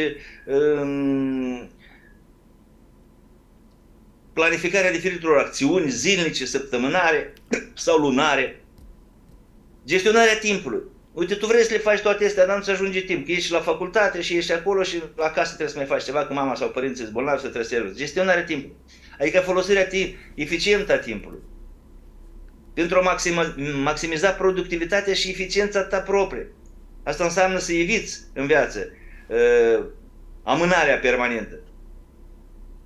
Procrastinația asta permanentă, ca tulburare psihică aproape. Lasă că pe mai târziu, lasă că mâine, lasă că pe mâine. Boala lui mâine. Da. Să stabilești priorități. Și prioritățile să le stabilești pe nivele de importanță și de urgență. Acum noi le spunem așa, ca și copiii la grădiniță, dar înainte oamenii ăștia le aveau în cap, nici nu porneau la drum dacă nu aveau setul ăsta la ei. Erau educați unde? Încă din școală. Cum îți planifici un proiect oricare? Gestionarea timpului, am spus, am vorbit, de azi cam așa. Echilibru între viața personală și cea profesională, că altfel rămâi fără soție, fără copii, că ești însurat cu firma și cu banii tăi și cu nu știu ce. Iar viața personală lipsește. Sau fără job. Una sau alta, dispar. Da, sau prea multă viață privată, prea multă viață ludică și prea puțin timp pentru afaceri sau pentru ceea ce înseamnă viața profesională. Știi? Ce mai poate fi? Dezvoltarea personală și învățarea continuă. Nu poți să faci o afacere sau să te duci prin viață dacă nu te pregătești permanent din noile provocări. Lumea se modifică. Uite, de exemplu, n-ai observat că reclamele care înainte funcționau astăzi nu mai funcționează? De ce? Pentru că mergi, îi bați pe oameni la capul 10-20 de ani până când ăștia devine sensibil la ceva sau imunizat. Și e acum nevoie de altfel de reclame, trebuie să le gândim. Adică nu le mai comunicăm și nici nu le mai arătăm la televizor. Că înainte era reclama, mama comerțului. Dar acum nu mai merge. Acum va trebui să găsim metode prin care să vorbim direct cu creierul uman. Adică evitând ochii și urechile. Direct cu creierul lui. Putem face asta? Putem, da, există tehnologii, putem să trimitem un mesaj direct în creierul omului și el o să facă acțiunea și o să cumpere un produs oricare, crezând de la bun început că o face nesilit de nimeni și de bună voie și că este opțiunea lui. Dar sunt subliminale. Subliminalul e altceva, că ele sunt la 24-lea cadru, într-o imagine inserăm altă imagine, un cuvânt sau o culoare care se asociază cu cealaltă culoare de la obiect, de la cola, de exemplu, sau ceva, și așa le inducem încet culoarea care se leagă. Și când mergi și vezi culorile, obiectele care se vând acolo, aia care deja e la tine în cap, o să o cumperi, ca și în bancul ăsta, știi. Eu spun niște obiecte, dar tu spune ce culoare au. Repede. Ești pregătit? Hai. Frigider. Alb. Zăpadă. Neagră. Cum să fie zăpadă neagră? Albă, zi. Albă. Hârtia. Albă. Sora medicală, în ce îmbrăcată, doctor, în general? Albă. Ce bea vaca? Lapte alb. Cum să bei vaca lapte alb? Iarbă verde. Așa, deci vaca nu bea lapte, dar dacă de multe ori e alb, tu ai spus că vaca bea lapte și e și mai confirmat că e și alb. Așa, vezi? Uite, deja te-am obligat să cumperi laptele alb, nu știu ce, milka asta. Îți induce mai de multe ori și gata. Repetarea este mama învățării, ții minte? Dar și mama prostiei. Nu, învățarea nu ne spune ce fel de învățare. Învățarea bună sau învățarea prostească. Adică învățăm valori sau învățăm prostii. Repetarea este mama învățării chiar și a prostiilor. Și acum, te apuci să faci afaceri. Foarte bine. Apropo, eu am o părere foarte bună despre tineretul, cum spui tu, de astăzi, pentru că sunt foarte capabili, dar nu sunt, le merge capul, dar n-au o linie, n-au un vector de acțiune, sunt prești în mai multe. Și apropo, de ce se apucă, fac. Uite, s-au apucat de calculator foarte bine, s-au apucat de programat foarte bine, dar nu fac din asta o linie. Nu au vector de acțiune. Ce așa împrăștiați? Fac asta, apoi fac asta și peste 10 ani se întâmplă, te întâlnești cu punctul, așa e, în care am mai fost. Și atunci e tragedie. Adică eu la 18 ani eram aici, au trecut 20 de ani, am trecut tot pe aici și m-am intersectat cu propria mea film din viață. Adică nu-i linear dus așa. Că atunci e carieră, uite, de aici am pornit și uite pe mâna mea în ecran. Uite evoluția, o vezi? Știu unde am fost și știu unde sunt. Știu cât timp a trecut, eram la nivelul ăsta, acum sunt la nivelul ăsta. Dar când e așa, Uite, au trecut 40 de ani și brusc mă întâlnesc prin linia, prin punctul, prin intersecția pe care am mai trecut vreodată. E groază, adică ce am făcut. Eu pe aici am trecut la 20 de ani și acum am 40 de ani și tot în intersecția asta m-am trezit. Unde e mișcarea mea? Și asta se numește încerc. Păi dacă încerci, niciodată nu reușești, pentru că încerc, repeți. Adică te întâlnești cu situațiile în care mai fost. Trebuie vector de acțiune. Dacă este uiți, vectorul este slăvit peste tot. Și îi spune, are și zeu, Victorina, sau Victoria, sau Vica, îi mai spune înainte. De la vector. Peste tot locul, navi spațiale, peste tot locul, îți vezi simbolul lui 7, adică e jumate de săgeată, o săgeată, vectorul. Adică. Sau 2 7 pus alături, unul se uită încolo și unul încolo, asta tot arată vectorii. Adică ce înseamnă? Facem lucrurile în așa fel încât să nu ne întoarcem. Adică să mergem de aia în sus, mai sus, mai sus, tot mai sus și mai departe. Ce mai trebuie să mai știe, de exemplu? Că am vorbit de asta. În dezvoltarea sau personală, învățarea continuă. Astăzi în lume și ca psiholog și orice fi, nu înseamnă că dacă ai terminat o facultate, gata, ești, nu știu, artist. Trebuie să te dezvolți permanent, că permanent apare ceva nou, permanent apare ceva care contrazice chiar ceea ce ai învățat cu 2 luni în urmă. S-a descoperit că ceea ce ai învățat tu cu 2 luni în urmă nu mai e bun, sau dacă e bun, are efecte secundare sau nu știu ce. Apoi îți trebuie gestionarea finanțelor. Trebuie să știi a gestiona finanțele. Apoi îți trebuie sănătatea și bunăstarea. Că dacă nu le ai peste, ce faci? Nimic. Apoi îți trebuie flexibilitatea și adaptabilitatea la condițiile permanent care se modifică permanent în piață. În piața ta de afaceri sau ce știu eu. Îți trebuie autoreflexie și autocunoaștere sau conștientizarea a ceea ce se întâmplă. Și asta trebuie să o faci rapid. Că dacă gândești încet, până când ai gândit tu, alte firme concurente ți-au luat-o în față și deja te-au anulat. Adică de fapt te-au scos de pe piață fără să îți dai seama când s-a întâmplat. Gestionarea stresului foarte important. Și reziliența, cuvântul ăsta care toți astăzi îl folosesc. Reziliența, știi? Durabilitatea, reziliența și nu știu ce. Păi managementul stresului, dacă nu ai învățat asta încă în școală, profesorile, cum nu ți-au creat condiții în care să te învețe cum să managerezi stresul astăzi omoară mai mulți oameni decât omoară războaiele, știți? Știi că anual în Europa mai mulți oameni mor. Dar dacă mâine datorită unui virus au murit în România 100 de oameni, gata, asta e pandemie, trebuie să faci, că se câștigă bani. Dacă de la stres nu poți câștiga bani, știi de ce? Pentru că nu aveam atât de mulți psihologi și n-am inventat o pastilă, ca în filmul la roșie sau verde sau albastră, pe care o legi. Pe aia iei-o, că dacă s-a inventat așa o pastilă, atunci tu îți dai seama că o să găsească și modalități la intrare în firmă, în multinațională, să-ți scaneze și spune că ești stresat, poftim pastila asta. O plătești din salariu, da, știi?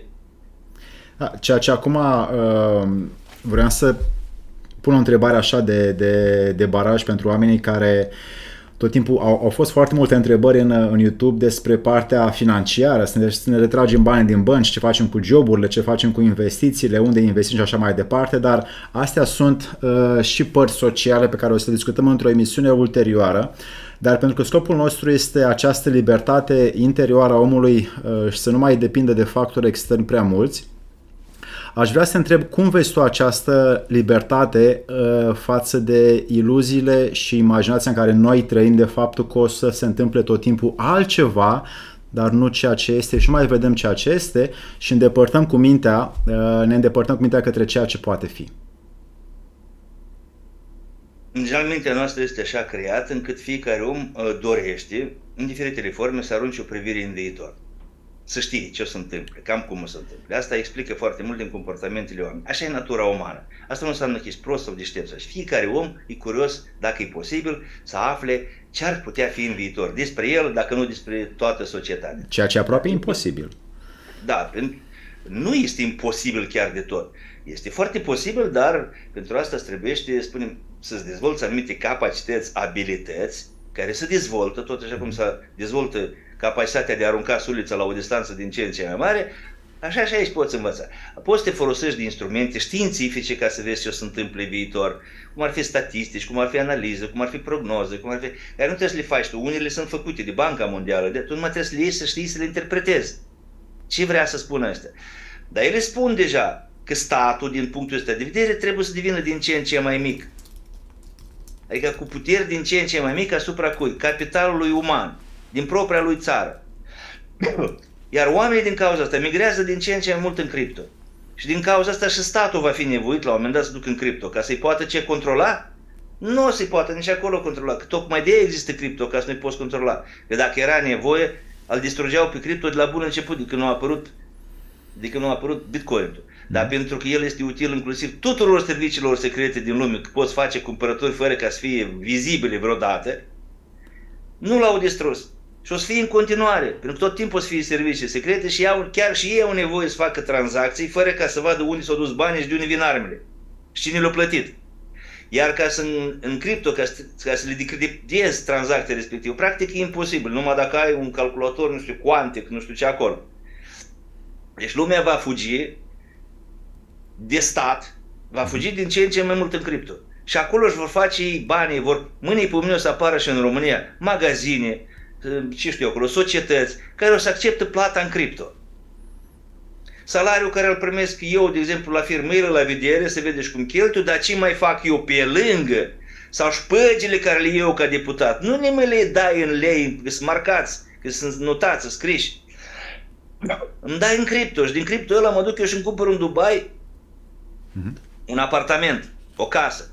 Și apropo, eu o să fiu stăpân, dar nu o să puteți demonstra vreodată că eu am plătit-o. Mi-a făcut-o cadou, cine? Fosta amant. Am dreptul. O să plătesc dacă vreți la stat, la care? La ăla din Dubai, ăla oricum nu ți ia. La nostru dacă află și cere ceva, o să spui, domnule, e un cadou, e o donație. Da, dar îți depășești donația peste o anumită. Atunci cât, dacă depășești, cât plătesc? Oricum e mai mic decât dacă v-aș plăti vouă impozitele. Deci lumea în mod automat o să caute ieșirea, asta e firesc. Orice îi face, iubliți, nu știu ce, ei vor face tot posibilul ca să supraviețuiască, să le fie mai bine și nu vor face, adică vor găsi soluții. Apropo, soluțiile le găsesc chiar cei care fac legea, pentru ei își lasă o portiță acolo. Așa. Și lumea se va muta acolo cu banii. Banii în general mâine o să devină, spunem așa, 2-3 monede pe glob și cu toate ele o să tranzacționăm toți. Și pe ele 2-3 monede pe glob, care, bine, ele acum sunt multe. Acum și eu dacă vreau fac o criptomonedă. Nu știu ce valoare o să aibă, zero. Și nu știu ce o să trebuia să fac ca să ajungă ea acolo. Și tu poți să faci o criptomonedă, dar pe glob în viitor, în vreo 30 de ani, o să fie 2, 3, 4, 5 monede globale și cu asta o să distrăm toți. Mai e un lucru pe care vreau să-l discutăm.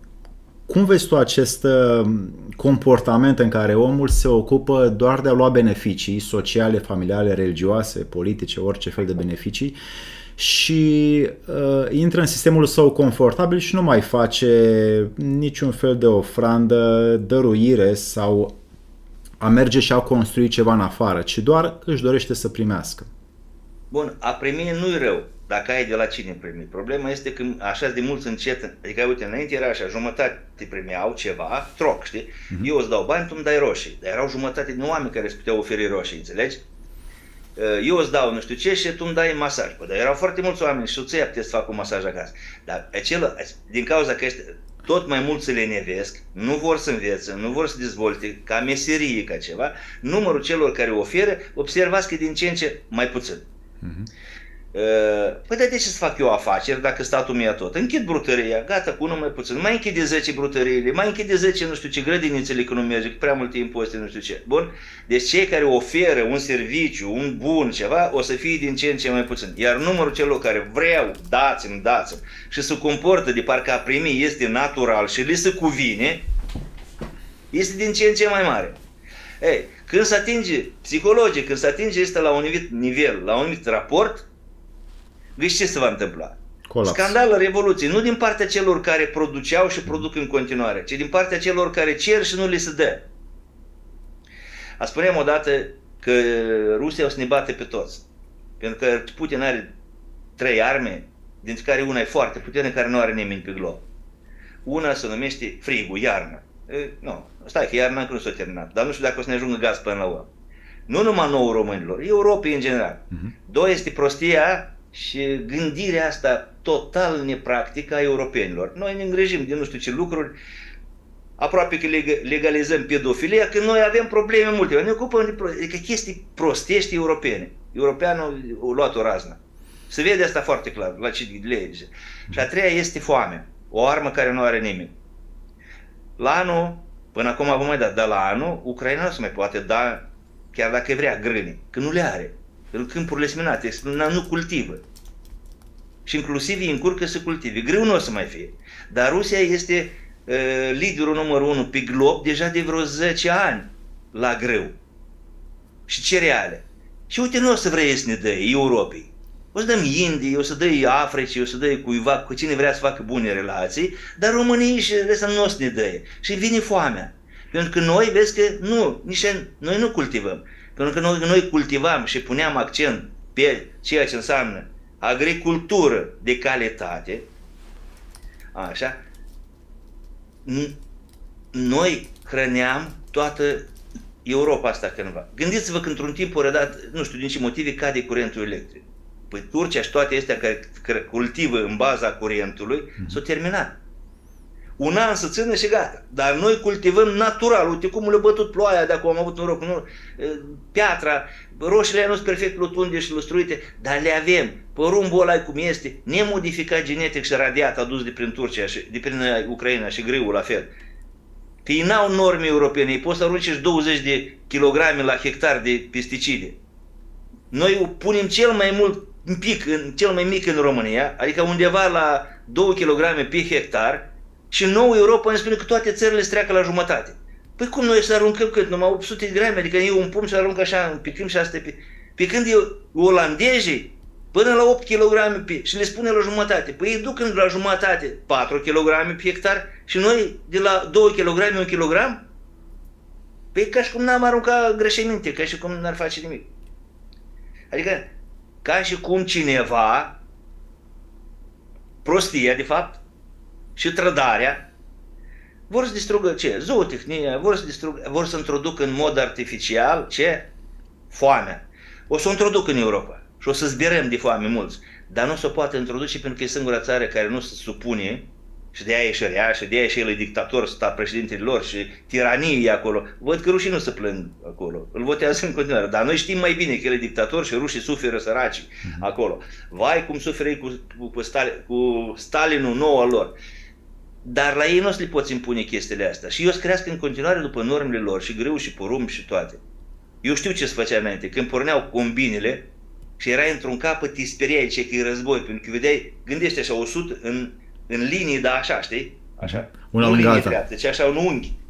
120 de combine. Când ești în capătul altul la 8 km și în stepa aia lungă și când îl vezi cum vin cu luminile și praful pe acolo, zici că e război.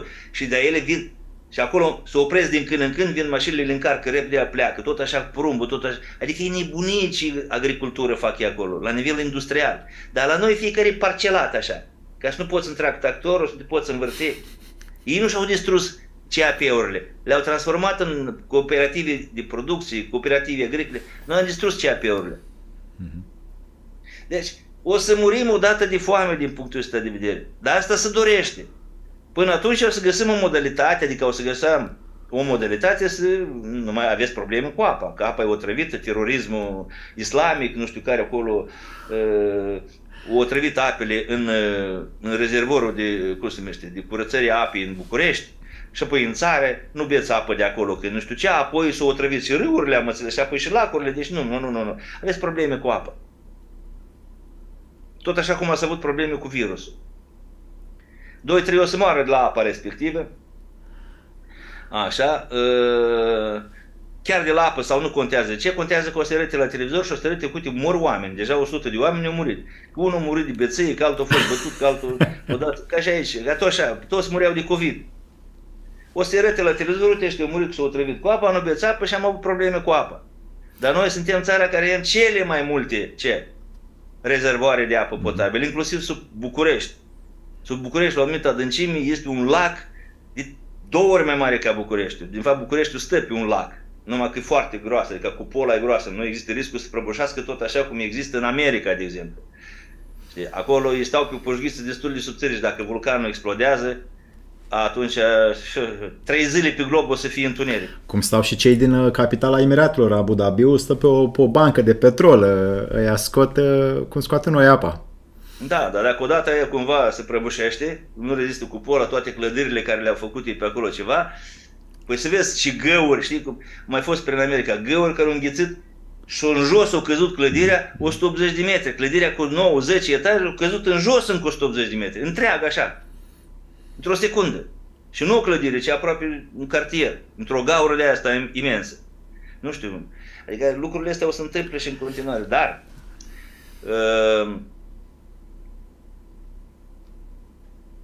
noi, oamenii, ca să fie, trecem printr-o fază, spunem așa, de selecție, neghină de greu. În era următoare ne place, nu ne place, nu încap toți. E ca și cum vagoane sunt puține și nu încap toți. Păi ei când vorbesc de reducerea populației, nu vorbesc întâmplător. Și cine o să prindă trenul? Cine? Cine poate produce o plus valoare, oricare. Ce înseamnă asta? Adică uite, poate scrie o carte, poate scrie o poezie, poate repara o mașină. Poate să înțeleagă ceea ce vorbim, poate să fie atent la ceea ce vorbim. Exact. Că altfel ei nu vorbesc ca iurea. Știi de ce? Suntem prea mulți. Și nu e problema că suntem prea mulți dacă ar fi genii, dar suntem prea mulți proști.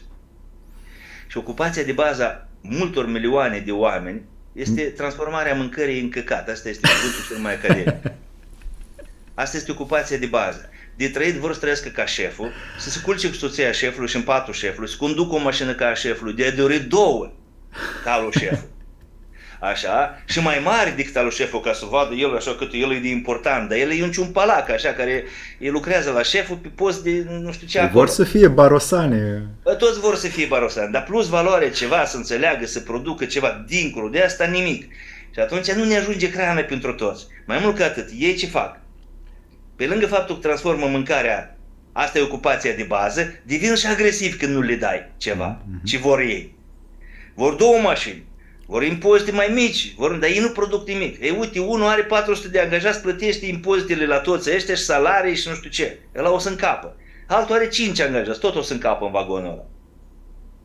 Pentru că are 5 angajați. Hai, unul are 1 angajat, dar îl ține în spate pe angajatul ăla, tot cu impozite și ăla o să intre. Dar de ăștia care sunt ei barosani și nu știu ce, așa numitele vedete, când o să avem nevoie de ele în lumea nouă, o să scăpăm acolo, o să fie alte vedete. Și ăștia care joacă și ascultă ce spune aia de la Davos, când nu o să mai fie nevoie de ei, o să-i aruncăm peste bord, pentru că nu avem nevoie de ei. În lumea nouă o să fie altfel lucrurile. Da. Și vrem noi asta sau nu vrem, cine înțelege, cine poate pricepe, lumea nouă nu poți opri. Era vărsătorului nu poți. Acum e doar o agonie. Cei care trăiesc acum în era vulpii, și asta a durat 1000 și ceva, de 1600 de ani, 1600 cu altă 1600, am trăit în noaptea cosmică. În noaptea cosmică, Voxul, vulpea au fost. Vulpea care a păcălit pe urs, vulpea care a mâncat gogoașa, știi?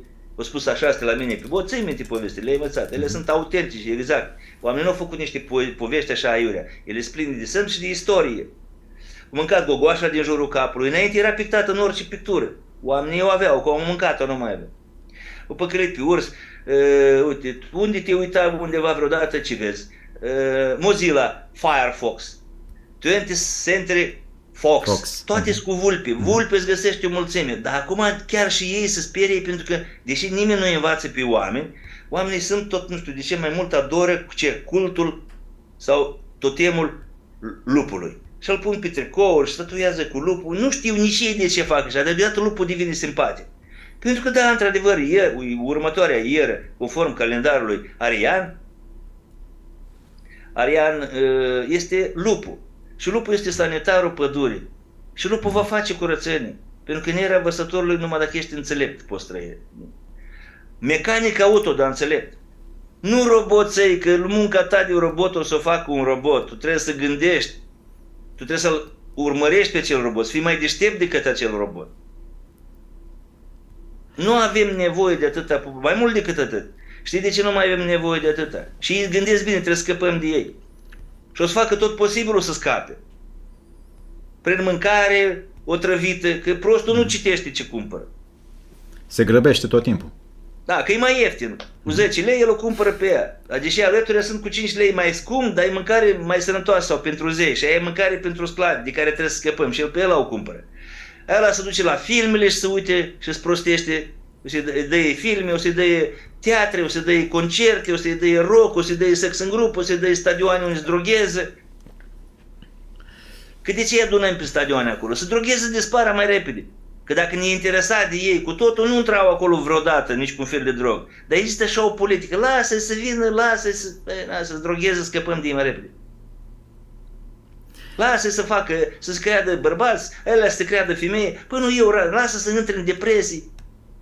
Îi mai ajutăm cu tot felul de știri în fiecare seară. Păi, de ce intră omul spre negativism? Dată că tu din mic îl vezi pe măta și pe taică-tu care stau în fața televizorului în fiecare seară și numai știri ascultă. Cu tine nu vorbesc, tu ești obligat să asculți. Și tu, copil mic ce ești, când auzi știrile alea, unul i-a dat hârleț în cap la unul, altul i-a fipt un topor în gât, altul nu știu, eu mai făcut, altul l-a călcat cu mașina de 2 ori încolo și înapoi, a fugit la locul. Când vezi toate grozăviile astea, tu când crești mare, ești dispus să gândești la strălucirea soarelui și a... Tu mergi cu capul jos și te uiți speriat ca să nu-ți bage să iei cineva un topor în cap sau un hârleț în gât sau nu știu ce acolo. Ești speriat deja.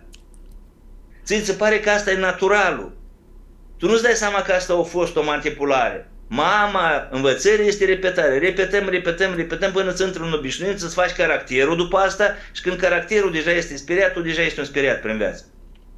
Deși, în realitate, uite, tu când trăiești, ai văzut vreodată pe cineva înjunghiat? Nu. Dacă lucrezi la spital, ai văzut, dar așa prin viață. Te-a înjunghiat vreodată cineva? Sau ai văzut pe unul înjunghiat? Dar ai văzut vreodată cu cineva care a călcat pe cineva cu mașina? Ai văzut asta? Da. De câte ori? De vreo 2 ori. Odată. Da. De vreo 2 ori. Ai văzut cineva care s-a aruncat de la etaj? Nu. În fața ta. Ai văzut vreodată cum a bubuit un apartament? Nu le-ai văzut. Și nici eu nu le-am văzut. Dar la televizor le văd în fiecare seară. Pentru că s-a adunate de peste toate și pus într-un singur calup. Dar peste toate asta înseamnă că la 1.000.000 de apartamente odată bubuie unul. Adică probabilitatea ta este nu știu care ca să vezi chestia asta. Dar te sperie pentru că bubuie și acum stau și mă gândesc, bă, dar și la mine jos este una, ba mai bătrână. Dacă debila face ceva și bubuie, m-am dus și eu cu totul, nu? Și deja nu mai poți dormi. Deja îți vine să te duci să o verifici. Și baba nu te primește, te enervezi pe ea. Și un alt factor al mortalității mai rapide. Evident. Trebuie să înțelegem chestia asta. Nu, unele sunt lucruri care le fac oamenii pentru oameni, dar nu pentru animal social numit om, ci pe oameni cu o mare. Și ceilalți trebuie cumva să se ori conformeze, ori să se educe, ori să rearanjeze, ori să adapteze pentru a trece în era următoare, nu trece oricine. Doi, nu se poate trece oricine și prin faptul că nu avem teritorii, adică o serie întreagă de pământuri, cum ar fi Anglia, Italia, tot în coasta Americii, vor fi inundate, ele vor dispare, nu mai putea trăi acolo. Australia, o parte mare a Australiei, toate orașele vor fi inundate. Acolo unde e apă, poate să apară uscatul și unde e uscatul o să apară apă. În 50 de ani, în Europa o să fie o serie întreagă de insulițe, garantat asta. Noi să mergi cu mașina de aici până la Paris, că noi să poți, o trebuia să fie feribotul în foarte multe locuri. Sigur spun asta. Și în România nu se mai poți traversa dintr-un cap în altul cu mașina. Pentru că unele locuri noi se poți, decât trebuia să treci peste niște poduri sau va trebui să treci cu un fel de feriboturi. Și în România, numai că România, din punctul ăsta de vedere, România, Siberia, dincolo de Ural, vor fi cele mai puțin, așa spunem, ca teritoriu, din volumul în total al teritoriului, inundate. Cataclisme vor fi din ce în ce mai multe. Orașe întregi, țări vor trebui să migreze, nu pe motiv de război, ci pe motive climaterice. Și americanii își pregătesc unii să migreze. Că cel mai bun teritoriu pentru ei este Ucraina, este România. Ei deja au cumpărat acolo pământul, că în statul ucrainean el nici nu mai e stat. Nu mai au teritoriu. Deci americanii au cumpărat cam tot pământul agricol.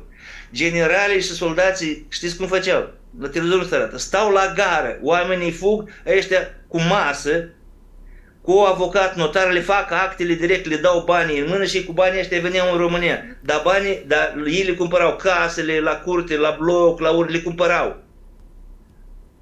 Apartamentul la timp de pace costa, de exemplu, 50.000 de euro, să spunem. Dar la război, în timpul ăsta, la gară, la toți care fugeau, îi convingeau și le luau apartamentele cu 5, cu 10.000 de euro, numai ca să plece, ca să aibă și el ce face. Știți câte pământuri s-au cumpărat așa? Inclusiv de soldații americani, care acolo erau instructori, ca și cum. În gară, autogară, oriunde, își puneau masa în mijlocul peronului, cu banii în mână și le dădeau, ia banul, semnează aici, ia banul, semnează aici, contractul deja e făcut, stipulat. Adresa am băgat-o, nu știu, acolo, pa la redere. Mai vii înapoi? Bine, mai vii înapoi, nu mai vii.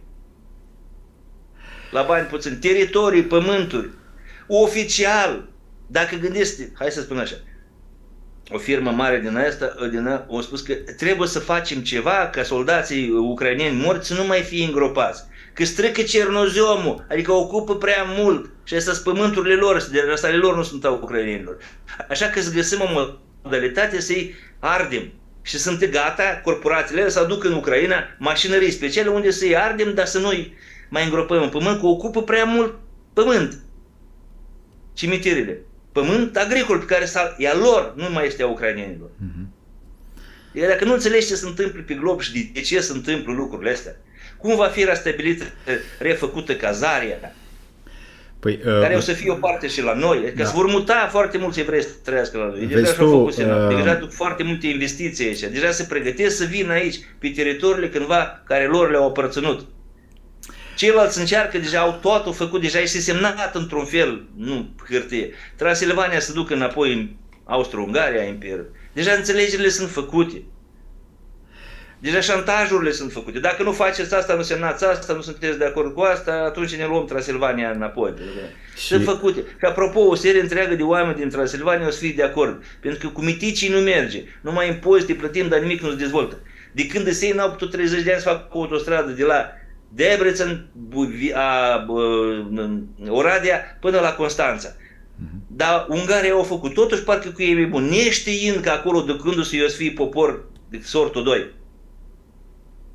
Gândindu-se la mai niște beneficii, că o să vină Austro-Ungaria și o să facă drumuri și o să facă așa, o să facă. Dar gândiți-vă câți bani vin din statul, din Ungaria, bani pe care îi dă cetățeanului, că eu o să vin să recuperez nu știu ce teritorii sau să cumpăr, dacă n-am nimic de recuperat, de pe teritoriul României ceva. Adică investesc foarte mulți bani pe teritoriul nostru și cumpără case, cumpără păduri, cumpără la acolo, cetățeni români, da cum, etnie, ăsta cum se numește, maghiară. În Ungaria, în România în Oradea sunt o mulțime de români care și-au cetățenie maghiară, pentru că e posibil. Și noi ne gândim cum să ne unim cu România, noi să ne gândim cum să nu pierdem Moldova aia, ca Moldova să unească cu Moldova să facă Moldova mare și să nu pierdem Transilvania, nu că vrem să nu vrem, că ceea ce avem la putere acum și în modul lor de gândire, fără a înțelege politicile globale, managementul global, ei nici pe plan local nu înțeleg ce se întâmplă. Dar astăzi n-ai ce căuta în politică. Dacă tu nu înțelegi politica globală, mai mult ca atât, dacă tu nu înțelegi politica cerurilor, dar politica cerurilor e verticala și politica pământească e umană. Câteodată politicile astea coincid și se împlinesc, altădată nu coincid, oricum cerurile câștigă. Oricum se împlinește voința lui Dumnezeu. Dar este vreunul la noi care înțelege ceva despre politica cerurilor? Ce vrea cerurile, care e scopul, care e sensul, de ce trebuie să trecem prin asta, unde vrea să ne ducă Dumnezeu să spunem sau cerul, pentru ce ne pregătește? Habar n-au. Dar în altă parte, alte țări, inclusiv Rusia, acolo au și astrologi, și numerologi, și sfinți părinți, care le spun, ia uite, domnule, ce am visat a noștri, ia uite ce viziuni le-au venit, ia puneți-le voi, culegeți-le și vedeți că ăștia cam așa spun că o să fie viitor. Sunt un fel de spioni, sau spun, da, un fel de spioni care spionează cerurile. Și sunt spioni care spionează ce industrie alte stat. Adică spionează băncile, ce fac băncile, le fură ce știu eu acolo, o tehnologie. Asta e spionajul pe orizontală. Dar spionajul pe verticală, acolo cu clar văzători, cu specialiști de cei mai înaltă calitate, cu văzători în duh, cu numerologi de cei mai înaltă calitate, cu astrologi, cu și vrei tu vrăjitori, oricine poți să-mi aducă o informație despre planurile divine. ca să mă conformez. Bine, mai fac și un păcat, mă la stânga, mă la dreapta, dar axa trebuie să o țin. Adică știi, ca și cum te-ai luptat, ce vrea cerurile? Și cerurile spun, băi, se termină noaptea cosmică, cei care au... În noapte poți să-i păcălești pe oameni, pe toți. Îi vrăjești, îi păcălești, le răți niște iluzii, ei chiar cred în el. Dar soarele răsare. Și ăștia sunt în agonie. Ăștia fac tot posibilul ca să o mențină. Că dacă iese soarele, vezi că prin filmele îi sprăjesc la piele, le arde pielea, îi cad, ei nu pot suporta, ca vampiri, ei nu pot suporta lumina. Și vor face tot posibilul ca să o lungească. În agonia lor sălbatică vor face tot posibilul, vor declanșa războaie ca să poată să stăpânească. Și dacă e posibil să pună stăpânire peste tot. Dar nu pot, nu vezi că se grăbesc. Dar acum se grăbesc, n-au timp, pentru că mai rămas puțin și soarele răsare.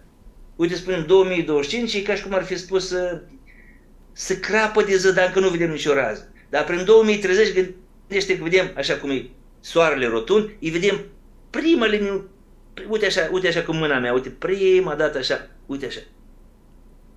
Noapte și opa, așa prima, soarele.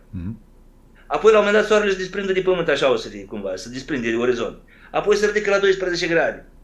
Acolo e periculos cel mai tare, pentru că atunci soarele este cel mai dăunător pentru orice, să spunem așa, vampir sau orice altă entitate care are chip uman, dar de mult mai om. Ți se pare normal? Adică ți se pare că ăla e om care bea sânge de copii ritualic, care face sacrificii umane, care mănâncă nu știu ce, sau îți pare omul ăla care gândește și acționează în vederea distrugerii unui număr, în sens de milioane de oameni de fața pământului. Deci eu numai dacă gândesc și afirm că vreau să-l omor pe cineva, mă saltă, nu? Dar ea vorbesc deschis, planificat și ne arată și la televizor, Davos-ul, de exemplu. Câți trebuie să dispară și cam cum trebuie să facem, pe ea nu-i saltă nimeni, nu? Aia nu e incitare. Aia nu e incitare la crimă, nu e incitare la război, la genocid, aia nu e incitare, aia merge. Dar eu dacă vin și spun că, băi, m-am săturat de ăla, mă duc de politicianul nu știu care, cred că o să-l împușc, vai, asta deja e incitare, adică dacă nu o fac eu, poate o face altul, poate altul crede ca mine, poate abia l-am încurajat pe cineva să facă lucrul ăsta care nu vreau eu să-l fac, dar m-a dus capul. Adică, deja e incitare, te-au saltat, nu? Păi am stabilit faptul că datorită foarte multor condiții sociale prin care omul este inundat, el nu mai are un filtru de judecat la ceea ce este bine și ceea ce nu este bine în a lui comunitate și nu mai are filtru prin care să ia decizii, pentru că efectiv puterea lui de decizie a fost oprită de mult și nu face decât să reacționeze la situațiile din afară. Se dă cu părerea de foarte multe ori pe la mese, baluri sau scandaluri, dar de fapt în sinea lui nu poate să schimbe nimic, nici măcar pe el însuși să fie un om disciplinat. Și foarte mulți sunt de genul conspiraționiștii care vin și susțin verbal atât de multe lucruri în lumea curentă, încât ei de fapt nu fac decât să instige și evident că poporul sau mediul social trebuie să se descotorosească de cei care sunt mai mult papagali în a vorbi și a imita, fără să înțeleagă niciun fel de concept și fără să știe ceva real. Și acești jurnaliști falși... Conspiraționiștii... Adică nu mă supăr dacă cineva mă numește conspiraționist, partea de ce sunt și mă mândresc cu asta, pentru că ce spuneam 10 ani în urmă și eram ori putinist, ori troll rusesc, ori prea fel de chestii. Așa? Acum e adevărat. Tot ce am spus cu 10 ani în urmă, adică eu sunt mai deștept decât ei cu 10 ani. Nu cu 2 secunde, dacă ești mai deștept decât altul, cu 2 secunde l-ai bătut la orice, cu 2 secunde, dar cu 10 ani. Acum se întâmplă exact aceleași lucruri care acum, dovadă, am textele scrise, publicate peste tot, inclusiv pe Facebook. Adică, și ei acum se întâmplă, ce am scris eu 10 ani în urmă, citesc, se întâmplă în fața lor și nu le vine a crede, domnule, nu-i chiar așa, domnule. Nu e așa, e mai grav, știu, dar nu ești capabil să o analizezi. Deci, ideea e următoare. Noi eu astăzi, memorați, dragi spectatori, nimeni nu o să aibă grijă de voi și nimeni, fără niciun fel de milă să treacă cu tancul pe voi, dacă voi nu o să învățați să vă feriți din calea lui. Și dacă nu o să învățați să îl folosiți pe acel tank și toată puterea lui în favoarea voastră, adică așa numitul aikido psihologic. Niciun sistem bancar, niciun sistem financiar politic nu o să aibă grijă de tine și niciun fel de milă. O să te tăvălea, să meargă cu tăvălucul schimbărilor peste tine fără niciun fel de milă. Dacă tu nu să înveți, o să te ducă capul să folosești ce? Puterea tăvălucului împotriva chiar a lui și să scoți din asta ce? Câștiguri. Uite cum, de exemplu, în pandemie, unii au făcut foarte mulți bani. E de judecat? Tu poți să-i judici pentru că mori de ciudă că n-ai făcut tu sau nu te-a dus capul, dar ei nu se judică între ei. Pentru că doar au făcut bani. Nimic personal, doar afaceri. E ca americanul. Te-am bombardat așa, dar n-am treabă cu tine personal, doar afaceri, știi? Adică dacă nu învățați bine de tot mecanismele principale ale lumii în care trăiesc, adică ce e a politică, ce e la Parlament, ce de cine depinde, ce e Comisia Europeană, voi nu vedeți că nu puteți face nimic. Uitați-vă la politicienii voștri care i-ați trimis acolo în președintele. Nu puteți lua o decizie în țara asta până când nu vă sfătuiți cu Comisia Europeană. Prin urmare, nu știu de ce mai ținem Parlamentul ăla că tot mulți oameni și consumă atât de mult lucru și poluează, dacă ei nu sunt capabili să iei o decizie în interiorul țării lor până când nu se sfătuie cu Comisia Europeană. Înainte era așa, nu vă sfătuiați cu rușii, este... Dar totuși rușii, Uniunea Sovietică, vă dădea o libertate mult mai mare de a decide pe plan local. Important era să nu stricați doctrina comunistă, dar pe plan local vă descurcați singuri, cum vreți voi. I arestați voi pe care vreți voi, știți voi pe care vă știți voi pe ai voștri, nu? Venim noi de la Moscova cu o listă pe cine să-i arestați. Se mai întâmplă și de astea, câteodată, câte unul. Bă, dar acum chiar nu poți face nimic, e rău decât Uniunea Sovietică. Nici o lucru nu poți face până când nu-i de acord Ursula, dar până nu-i de acord nu știu ce pedarași pe acolo, sau nu știu cum se numesc, fel de fel, cu politicile lor. Păi atunci unde e suveranitatea statului? Dacă îi dau o lege și instigă de la comunitatea Comisiei Europeană că judecătorii și alții sunt îndreptățiți legal să încalce Constituția țării, atunci când iau tot felul de decizii, pentru că prevalează, adică pentru că justiția europeană a acceptat chestia respectivă. Adică prevalează legea europeană în fața legii naționale. Păi atunci de ce mai vin legi naționale? Să le amânăm naibii, că dacă legea națională spune la mine că bărbatul e bărbat și femeie e femeie, iar legea europeană spune mai vedem, poate că nu e așa. Păi de la Bruxelles se lansează în spațiul european totuși. Acum înțelegi de ce la Bruxelles o să dispară Uniunea Sovietică cu o anumită doctrină a rezistat 70 de ani. Asta nu are cum să reziste 70 de ani. O să dispară ca Uniunea Sovietică într-o singură zi. Și o să facă două Europe. Europa mai de balcanică așa și Europa mai înaltă, mai aleasă. Nu știu cum, mai ăștia noi, mai țăranii, mai într-o parte așa. Că noi nu înțelegem chestia cu gay, nu înțelegem chestia cu pedofilia, noi nu înțelegem mulțime de alte chestii, nu suntem mai ciobani așa, mai rămași în urmă, mai estici, mai spălați pe creier de comuniști. Și Uniunea Sovietică, fosta Moscova, n-avem drept un clubul ăla. Ei se duc așa, swinger, sex în grup, nu știu, ei nu sunt cu tradițiile, sunt cu avangardismul, cu alte chestii mai înaintate. Noi nu modernismul, da. Deoparte. Așa. O să dispară. Vă place vouă Europa, nu vă place, unii au de câștigat, alții sunt plătiți să ciripească și pe la televizor tot timpul, Europa, nu știu ce acolo. O să dispară. Și apropo, unele țări din ceea ce se numește astăzi Europa se vor duce cu totul alte uniuni care nu te-ai fi gândit vreodată că o să apară, încă nu au apărut, că o să apară și că unele țări de aici, din Europa, o să bage în acele asociații sau în acele uniuni, gen Uniunea Sovietică 2. Care e util să menționăm faptul că niciodată aceste uniuni, fie că este, hai să spunem, cele mari, ONU, NATO și UE, ele niciodată nu au fost în beneficiul individului, ci au fost în beneficiul lor însele. Elitei. Așa. De elita nu se revolte niciodată, nici în România, nicăieri. Dar țăranul, adică cine se numește? Adică demosul, sclavul, se revoltă, vezi? Că nu mai poate, o ajuns cu totul la os. În același timp, elita, oricare, nu o să zică nici câr, nici măr. Doamne, să nu se spargă, că e rău. Că eu dacă am manevre, am posibilitatea, o lege aia, mă apără unitatea europeană, dar dacă știi cumva așa, ne izolăm sau să strică Uniunea Europeană, eu o să fiu judecat numai de legea românească. Și aici ăștia mă știu foarte bine cine sunt și cum am făcut eu primul milion. Dar așa dacă e comunitate, legile sunt aceleași, mai fac o țapă în Germania, mai fac o țapă în Spania, mai nu știu cum acolo. Și am terminat cu afacerea. Așa va trebui să fac afaceri numai în România. Nu le convine elite. Și elita e de două feluri. Elita patriotică și elita globalistă. Ei între ei se bat. Aia globaliștii doar în pix de România și de tot ce înseamnă asta. Ei își vând și mama și țara și pământul, nu, și aerul deasupra capului ți-l vând, să iasă banul. La ei numai banul. Dar ăștia, elita patriotică, inclusiv și în Rusia așa. Și America nu a făcut nimic altceva decât l-a ajutat pe Putin să-ți dai seama care e elita ce, trădătoare. Și-a spus înainte, aduceți banii în țară. investiți în țară. Nu, că ei se duc. Ei, când s-a întâmplat ce-au făcut? Chiar americanii le-au blocat iahturile și tot restul. Adică l-au ajutat pe Putin să scape de proprii trădători. Iar cei care au rămas în țară, elita, cu miliarde, ăia știu, băi, mai ales de la mine, ajut țara, mai ajut armata, mai fac aia. Ce face țara respectivă? Se curăță de trădători, de tot felul de șăpârle, tot felul de stățări.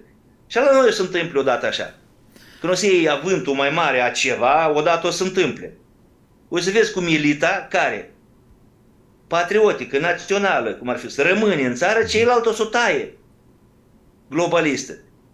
Pentru că au ei interesele lor globaliste. De ce? Pentru că ei se lipsesc de sentimentul de patriotism, de nație, de nu știu ce acolo. Aproape satanici cumva.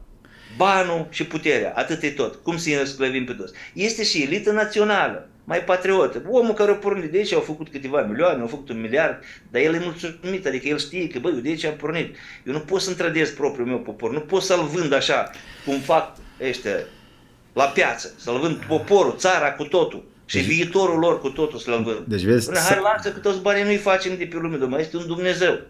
Ăștia să mai gândesc că mai este și un Dumnezeu, au așa un fel de, știi, aud. Sataniștii n-aud pentru că ei n-au Dumnezeu, ei au Domnul, Prințul, ei altcineva. Au Domnul Dumnezeu, nu Creatorul, ci Domnul Dumnezeu, știi? Adică stăpânul tuturor celor văzute, stăpânul aurului, cel care i-a spus lui Hristos, dacă te închini mie, tot ce vezi aur în lume îți dau. Și atunci nu mai erau niciun fel de Bill Gates și alți miliardari, era un singur miliardar pe lume, cine? Hristos. Dar nu s-a închinat, pentru că zic, bă, eu la tata trebuie să mă duc, am altă treabă, am alte valori, pe verticală, nu pe orizontală. Și îi spunea, și toate femeile cele frumoase ți le dau. Și să schimbi legi pentru toi, să-i țarul pământului, tot aurul e tău, toate bogățile. Numai mie să te închini. Ăla au rezistat. Ăla au refuzat, dar ăștia nu refuză. Ăștia pentru 1 milion își vând și mama. Ăștia pentru 2 milioane într-o noapte scoate rănichiul masa și îl duce la traficat undeva. Da, dar slavă cerului că mai sunt... Mai sunt oameni cu conștiință care, uite, chiar am avut foarte multe întrebări și în YouTube care vor să susțină prin propria lor muncă și responsabilitate internă să țină cât de cât echilibru încât să nu cadă planeta în partea cealaltă a celor care sunt mai nemiloși și mai cruzi. Și eu aș spune prin propriul sistem de verificare și propria muncă interioară să ținem cu toții piept, chiar să începem să demontăm artificiile și artificialul și să nu mai stăm tot timpul seara pe Netflix, să nu mai stăm... Să nu mai credem tot ce ne se spune. Să nu mai credem tot ce ne se spune. Speriem, cel mai interesant. Oricum, vom trece în perioade grele în lupta asta dintre întuneric și adepții întunericului și cei care, să spun așa, încă este în ei ceva, adică fiii lui Dumnezeu, să numim așa ceva. Sau oameni care cunosc pe Dumnezeu, nu cred. Și eu oricum știu că lumina, nu poți să te lupți cu întunericul. Întunericul cedează locul imediat ce apare lumină. Adică închideți lumina acum în cameră și aprindeți o lumânare și vedeți că întunericul dispare, cedează locul luminii fără niciun fel de ce? Fără niciun fel de bătălie.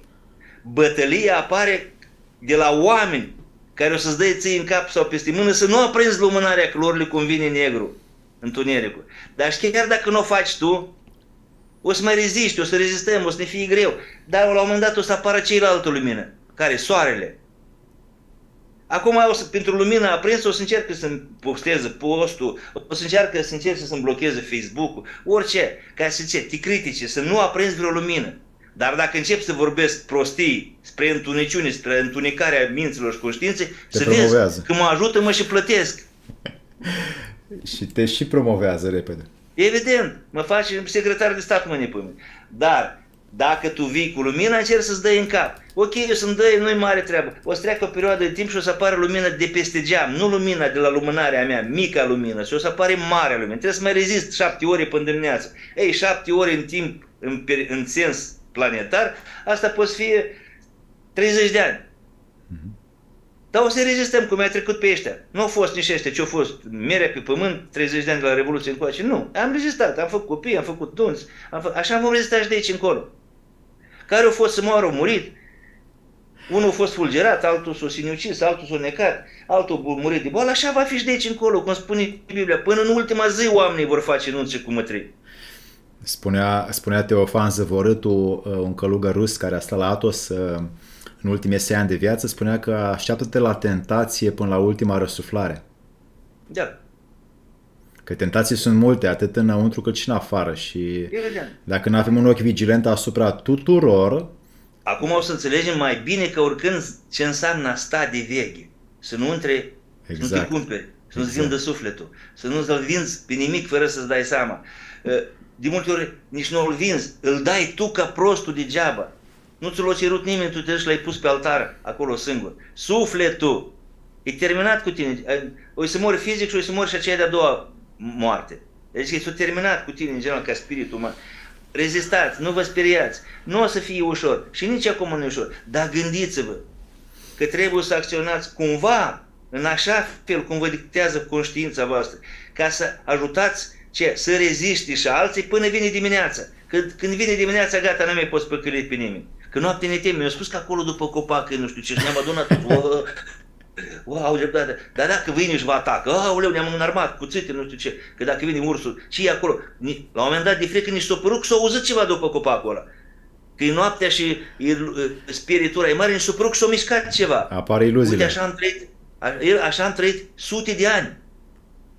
În miez de noapte. Cu iluzii și peste iluzii. Iluzii peste iluzii care ni se par că sunt foarte corecte. Dar când apare lumina, ce facem? Ia uite, băi, toată lumea strâns.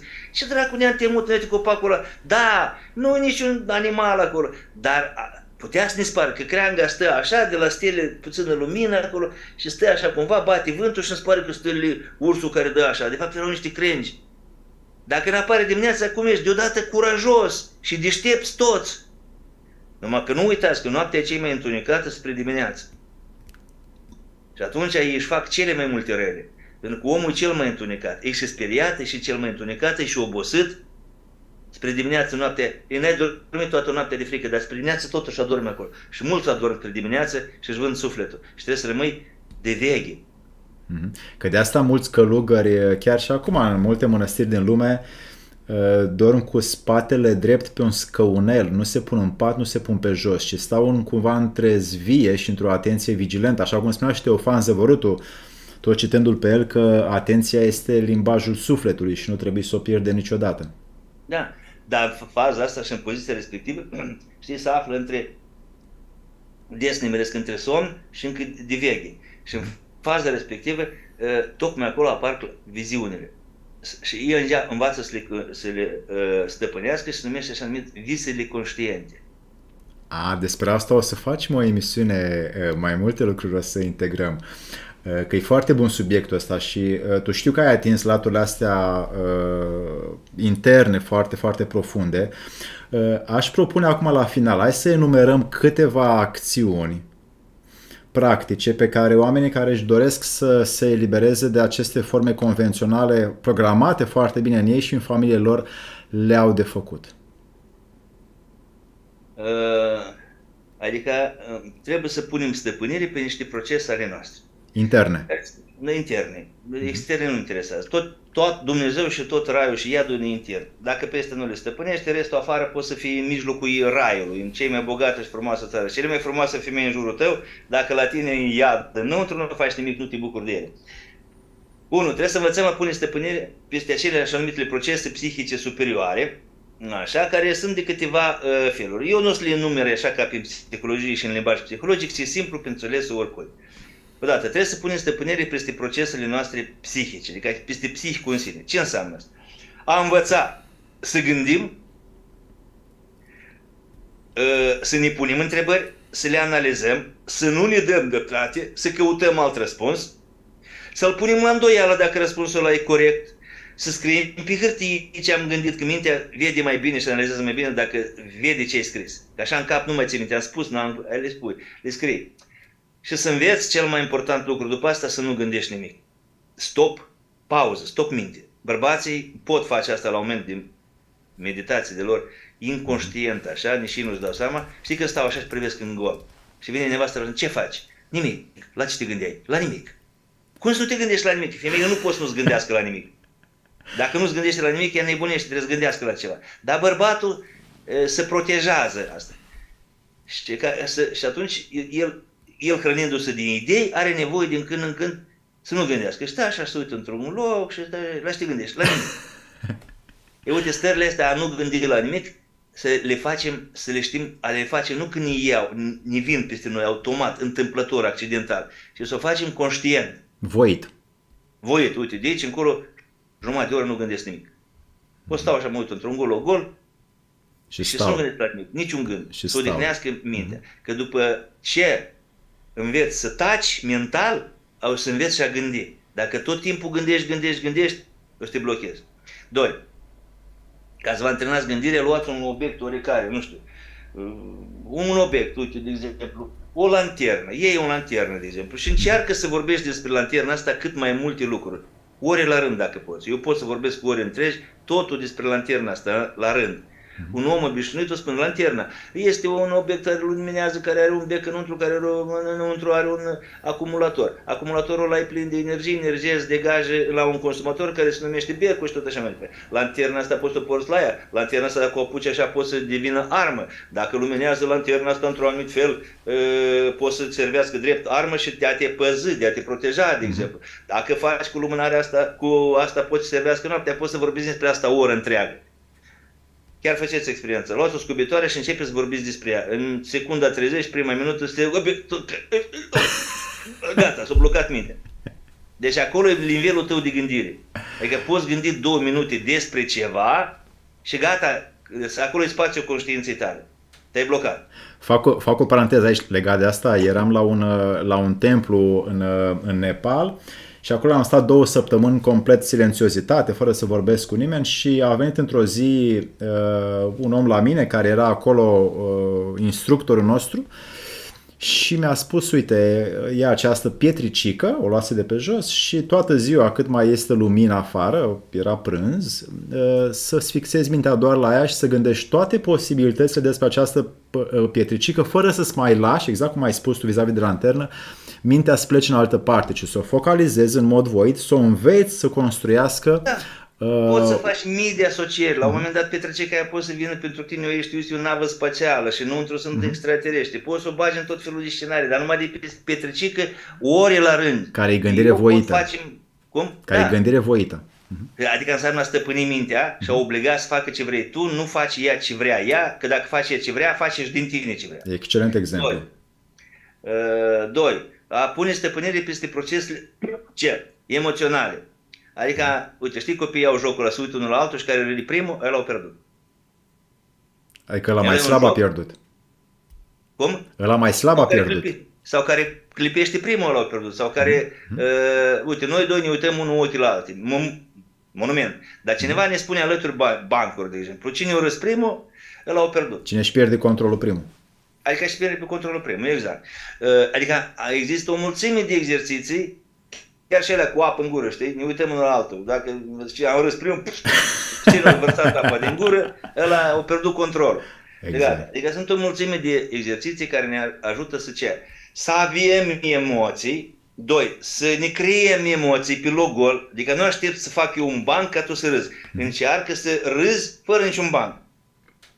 Adică nu există un stimul. Că există un stimul extern și tu la el reacționezi, tu ești mașină.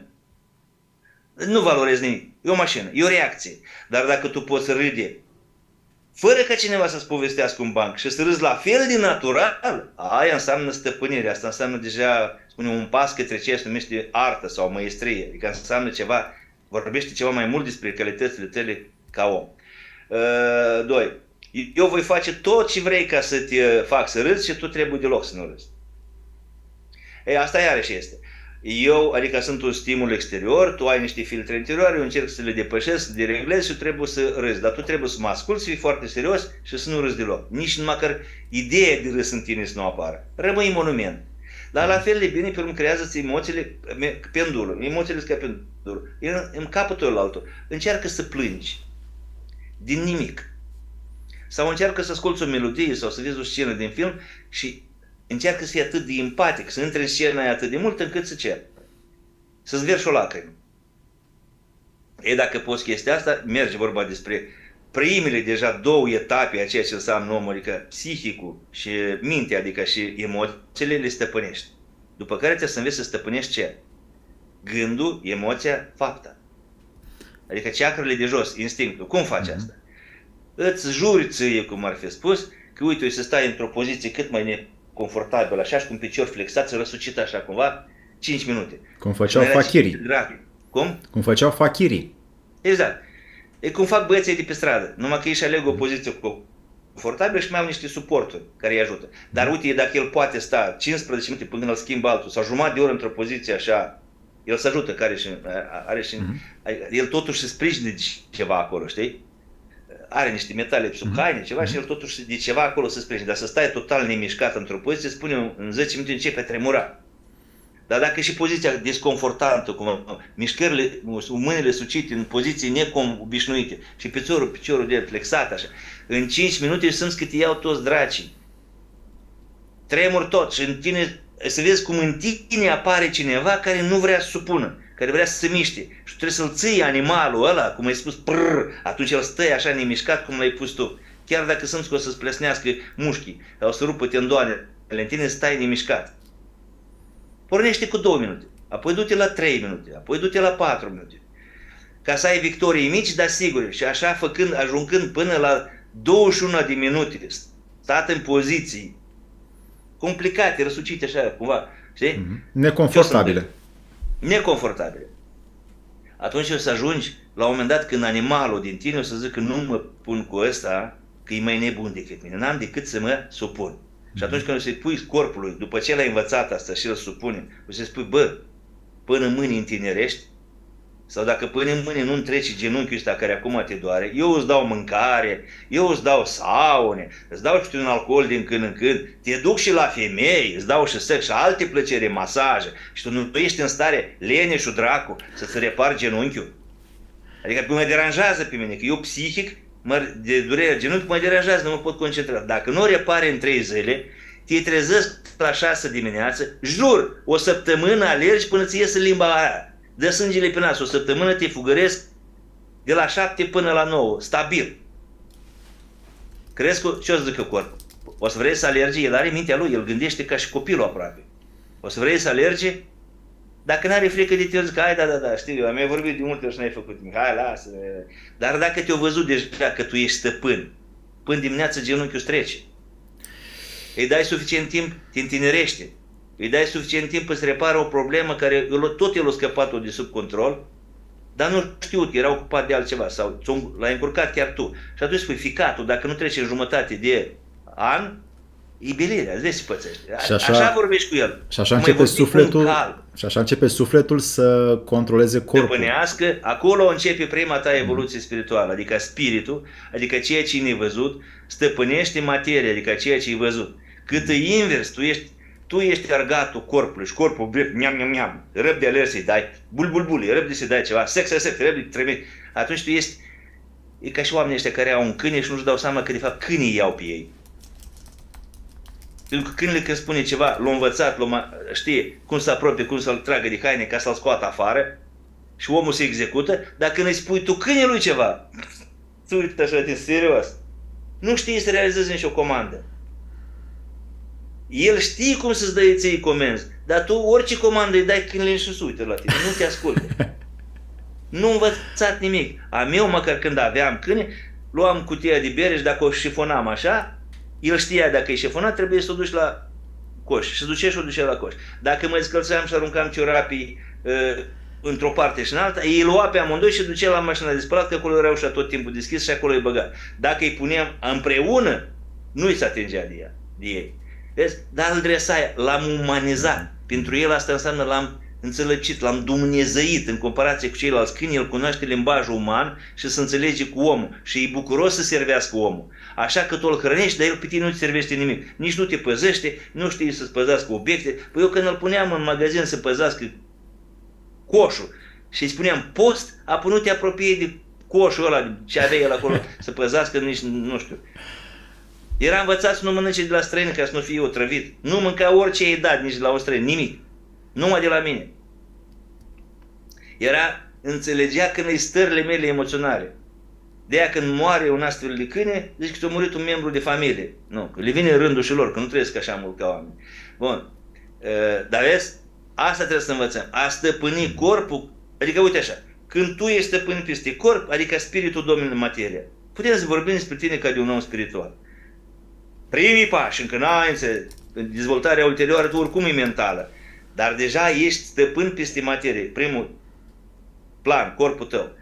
Dacă tu nu ești stăpân peste corpul tău și el nu te ascultă nici într-un fel și tu ești ca spirit angajatul corpului, adio, nici nu mai vorbim de dezvoltare. Te duci la cursul de dezvoltare spirituală degeaba. Adică dacă tu ești stăpân, vrei să-ți înfingi aici un nac sau să scoți pe gură pe aia sau să scoți buzele, mâna trebuie să facă ce-i dictezi tu. Chiar dacă te doare nu știu ce, adică mâna care e tot corpul, adică știi, cum ar fi calul să coasă singur. Pentru că eu i-am ordonat. Dar dacă tu nu poți să-ți tragi de că nu știu ce acolo, te-a durut puțin și corpul gata, încetează, că nu știu ce, că leșin, și tu ai încetat, atunci gata, s-a terminat, nu mai vorbim niciun fel de dezvoltare spirituală, restul-s visă, numai vorbe. Adică să te duci la cursuri să îți cumulezi niște cuvinte în vocabularul tău, să le folosești mai des ca să mimezi spiritualitatea. Dar de fapt dacă te punem la prima probă de dominarea propriei tale materii, păi dacă tu nu-ți domini propria ta materie, cum o să poți tu influența o plantă? Nu există.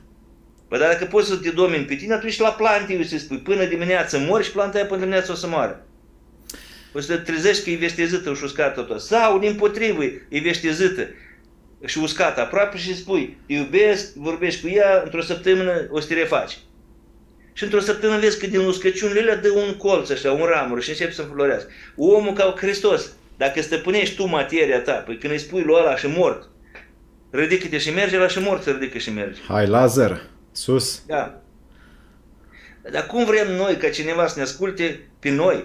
Și Dacă să aibă noi nu ne ascultăm pe noi. respect de noi și să, când noi nu putem să nu ne ascultă nici măcar propriul corp, nici măcar vezica urinară nu te ascultă, stomacul nu te ascultă, cum vrei tu să te ascult eu pe tine? Ce onoare? Sau cum înainte era așa, știi, am onoare. Păi acum cum să ai onoare, domnule? Acum nimeni nu are onoare. Că acum Că n-am numai... nicio stăpânire. Înainte avea onoare că el când a spus corpului, postim de aici, apoi postea 40 de zile, ca lumea. Și corpul zbera de foame, nu stai acolo că nu mori, nu zbera. Eu sunt șeful aici. Descurcă-te cu ce ai. Nu avem, nu-ți dau, zbeară, geame, urlă, salivează. Nu primești. Că așa vreau eu, că eu aici sunt șeful. Dar dacă tu dormi și brusc corpul a spus, parcă ceva bulbul. Hopa, m-a ridicat la frigider noaptea. Parcă ceva miam-miam. A turnat la 12, la 3 noaptea prin frigider. Apoi tu ești argatul corpului, domnule. Adică știi, corpul e șeful, adică Satan e șeful, că e muritor. Dar ceea ce e veșnic și nemuritor și la Dumnezeu, principiul, adică spiritul, ăla e argat. Păi ca să nu ajungem acolo... La ceva muritor, păi termină atunci cu orice dezvoltare spirituală. Nu mai vorbi despre asta nici într-un fel. Așa. Apoi, trebuie să... Acum am vorbit despre dezvoltarea cui? Corpului, nu? Fapte. Exercițiul corpului. Corpul ce înseamnă? A învăța, a-ți asculta mai bine corpul. A înțelege ce vrea corpul, că el îți dă 1000 de mesaje.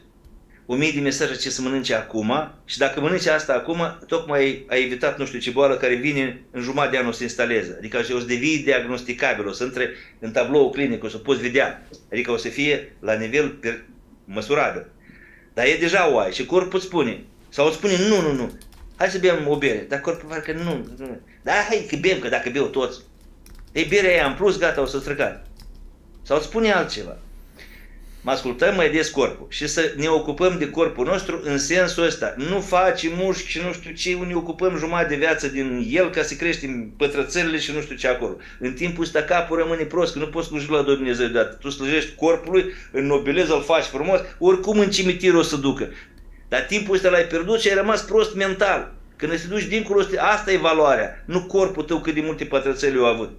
Corpul trebuie să ne ocupăm în sensul de educație fizică, să-l educăm pe corp, să reziste la eforturi oricare, să nu se lenevească, să nu înțepenească mușchii, să mai facem mișcări, că înainte făceai cu coasa și când făceai cu fânul, urcai acolo, domnule, știi câte exerciții făceai cu furca plină de fân. Da, acum doar ne ridicăm de aici și ne punem jos. Da, și ce mai cam așa. Și apoi mă dăm de tot felul de boli, de nu știu ce. Bun, înainte făceau tot felul, cu grebla să aduni fânul ăla, mândruțele, știi? Păi făceau o tale și niște, adică erau activate, erau tonifiate. Astăzi dau 18 ani și le vezi așa, știi, toate scoaje de lămâie, adică cu oriunde, pe cap, pe spate, pe față, pe picioare, toate așa pufuleți, coajă de lămâie, celulită ele o numesc. Păi de acum să nu ai soro dacă tu nu faci nicio mișcare. Și dacă dar nu mănânci. Păi nu mănânci, poți să mănânci o banană pe zi și te îngrași, pentru că tu nici energia unei banane n-ai cheltuit-o. Și surplusul ăla de energie se pune la tine în caz de rezervă, în caz că vine război și se formează ca și țesut adipos, ca și grăsime, pe care organismul cândva o va folosi în caz de foame. Dar cum foamea tot nu vine și tu post nu faci, capeți proporții. Și începi să mănânci pastile, orice prostie care audă pe internet, medicamente pentru diabet, pentru mama, pentru dracu, pentru fiii le folosesc numai pentru că slăbesc. Dar te-ai gândit cât rău poți să-ți facă ție. Una are un ficat, la ea ficatul nu e organ dominator. Ea poate să mănânce, să bei orice și dacă inima merge, nu contează ficatul. Dar la tine poate ficatul e organ dominator. Dacă ficatul face ceva sau tu ai făcut ceva cu el și merge spre cimitir, atunci creierul, ochii sănătoși, toate organele sănătoase merg după organul ăsta. O crezut inima sau ficatul în groapă, toate celelalte organe sănătoase după inimă în groapă se duc.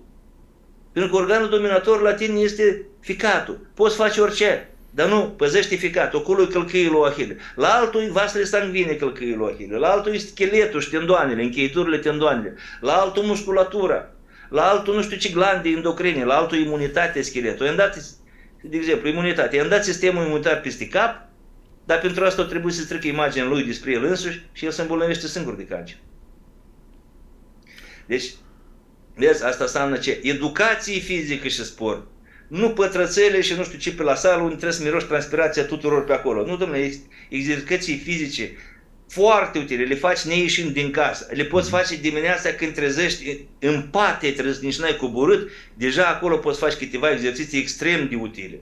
Cum le face pisica, știi? Odată se face coloana așa, apoi odată coloana așa, apoi își întinde lăbuțele, nu știu ce, alea sunt primele exerciții de ce? De tonifiere, coloane vertebrale. Pentru că ea înțelege cât e de importantă coloana vertebrală. Dacă la ea n-ar fi așa, atunci pisica n-ar cade în picioare niciodată. Și mai ales când îi dai drumul la o pisică cumva și ea nu cade în picioare, atunci are probleme cu coloana vertebrală.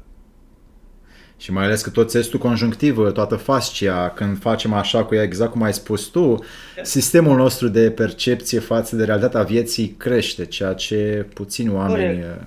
Următorul pas, că mai sunt câteva, imagine de sine, care e strâns legată de imunitate. Adică trebuie să avem grijă în orice context, oriunde ne-am duce, orice am face, să avem grijă de propria noastră imagine. Numai tu ești interesat să ai o imagine bună despre tine. Să te lauzi, adică, să te complimentezi. Ceilalți o să scoată în evidență ce? Exact invers, nu vezi că ești bătrân, nu vezi că ești ea, nu vezi că uite, ți-o ești un coș pe nas, nu vezi că ești prost, adică tot restul numai să-ți distrugă imaginea de sine, adică să-ți coboare respectul de sine în jos, nota de sine, iubirea de sine, aprecierea de sine și gata. Imunitatea s-a dus în jos, uite până aici imunitatea controlează ceva. Uite, vedeți? Așa, asta, imunitatea controlează. E aici. Orice boală vrei să râdești, imunitatea hapă pune la loc, o ține aici să stăpânești. Dar cineva unește o făcut imunitatea să duce mai jos. Și uite, astea sunt deja primele colțuri sau primele șuvițe a bolii. De exemplu, cancerul. Și asta crește, pentru că nu-i stăpânesc, crește. La un moment dat tu îți revii cu imagine de sine. Până aici unui standardul tău. Uite, aici erai. Ai căzut. Boala au crescut și ea. Tu ai revenit până la nivelul maxim al tău, dar pe astea deja nu mai poți stăpâni. Gata, astea se duc, deja ai cancer. Deja trebuie să vii cu pesticide, trebuie să vii cu bombe, cu avioane, cu artileria, să le bombardezi, ca să le dai sub nivelul cui? Ca în război, exact. Ca să le dai sub nivelul, ca buruienile, știi, trebuie să le stai. ca să le dai sub nivelul pământului sau sub nivelul sistemului puterii tale de control. Sistemul, câte boli, medicii nu spun despre chestia asta. Ei tratează direct boala în loc să spună, băi, știi care e chestia? Înainte să dau pastile, ia du-te tu și încerci să faci să-ți îmbunătățești imaginea de sine. Păi cum? Păi uite în oglindă și începe să te pupi, să te mângâi, vorbește cu tine, laudă-te. Că ceea ce lauzi binecuvântezi, ceea ce binecuvântezi crește, se mulțește. Dacă ai noroc de soție, de cineva care te admiră, care îți dă complimente, care te laudă, slavă Domnului! Dacă nu învață de la becale să te aperi. Păi înțeles, eu pe banii mei. Păi mă faci tu pe mine prost pe banii mei. Bă, ăsta e prost, ai înțeles? El să apără, el și apără imaginea în sine. El e totdeauna cineva, el e puternic. El e leu, el e ăla, el nu poți să-i spui lui ceva ca el să se dezumfle, cum ar fi, să-și piardă aura. Asta înseamnă a avea grijă de imaginea de sine. El o păstrează, zi tu că ești prost, mă, tai prost, imediat el să apără. Dacă îi spui că domn Becale vă respect, bravo, da, el să apără imaginea de sine. Adică își apără sănătatea, de fapt. Își apără sistemul imunitar. El o face doar intuitiv, în mod organic, probabil fără cunoaștere. Nu contează cum o face. Chiar să o facă și inconștient. Dar de la el învățăm, pentru că el tot timpul radiază. Sunt oameni care vin ca semne de circulație. El nu știe de ce face. Dar să arată, bă, proștilor, uitați-vă. Că eu dacă fac așa, vezi că nu mă mulă. Eu nu știu de ce fac așa. Că e educație, că m-a învățat vreodată cineva. Din orgoliu meu, nu știu ce. Dar tu vezi că eu mă așa, pac, alții la vârsta lui nu se mai mișcă din pat. El îi țalță așa, pac, când îl vezi de multe ori, așa, un sobor de preoți după el. Și el merge în fața, pac, le dă ordine, el tot timpul e zmeu, el e cineva. Dar are și el dreptul, dacă vrea, să se simte rahat cu ochii, nu? Cum o face majoritatea dintre noi. Gândați, ceva așa, mici și proști, nu îi băgăm în față. Și el are dreptul ăsta, dar își dă seama că ce? Consecințele sunt psihologice, energetice, adică aura se desumflă, că așa spune, ce te-ai desumflat? Păi el când e așa, el are o aură, gândește că ar mai fi, uite, pământul și în jurul pământului așa atmosfera. Orice virus când vine, începe procesul de frecare. Nici nu a ajuns bine la mijlocul zonei că s-a aprins și s-a distrus în atmosferă. Dacă ai așa o atmosferă mică, a venit asteroidul, virusul.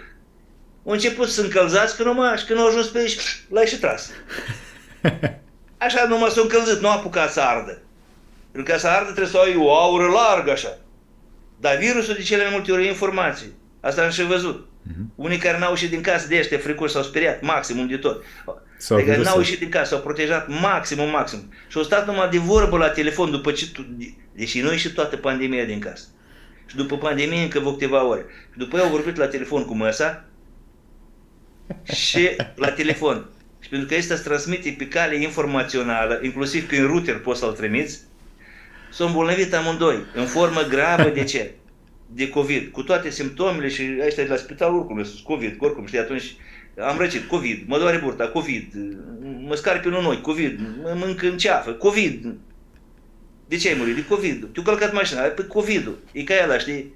Ca în bancul ăla era comic de tot. Dar asta numai că trebuie plătit odată de cineva. Vine unul la doctor și are mâna ruptă, repede. Și domnul mi-a rupt mâna, nu, clar, așa, ai limbrici. Cum domnule, lăsați limbrici, eu am mâna ruptă, puneți-mi mâna. Păi dacă o pun eu și în gips așa, dar să știi că ai limbrici. Domnule, lăsați limbrici, domnule, puneți-mi mâna că mă doare în gips. Îi pune la mâna în gips, vorbește cu el în continuare, vezi, faci ceva să nu te tratezi de limbrici. Domnule, ce tot mă luați cu limbrici? Băi, zici și mie, cum ți-ai rupt mâna? Păi m-am urcat în copac și acolo nu știu cum am făcut și am căzut. Te-au mâncat în curs, te urci în copac, vezi că ai limbrici. Cât de subliminală. Așa și aici, adică multe se întâmplă în viața respectivă. Apoi, am terminat cu imaginea de sine. Ducem mai jos. Dezvoltăm corect ceea ce se numește nu bărbatul, ci masculul. Și nu fata, ci femeia. Ce văd eu când mă uit acum în cameră, uite, mă uit la tine și văd un mascul. Pe omul. Pot să stau o viață pe lângă tine și n-l înțeleg până la capăt. Că omul este energie, se schimbă tot timpul, ca norul, nu are o formă stabilă. Dar masculul, adică masculul și bărbăția sunt lucruri diferite. Femeia și feminitatea sunt două lucruri diferite. Tot așa și masculul și bărbăția.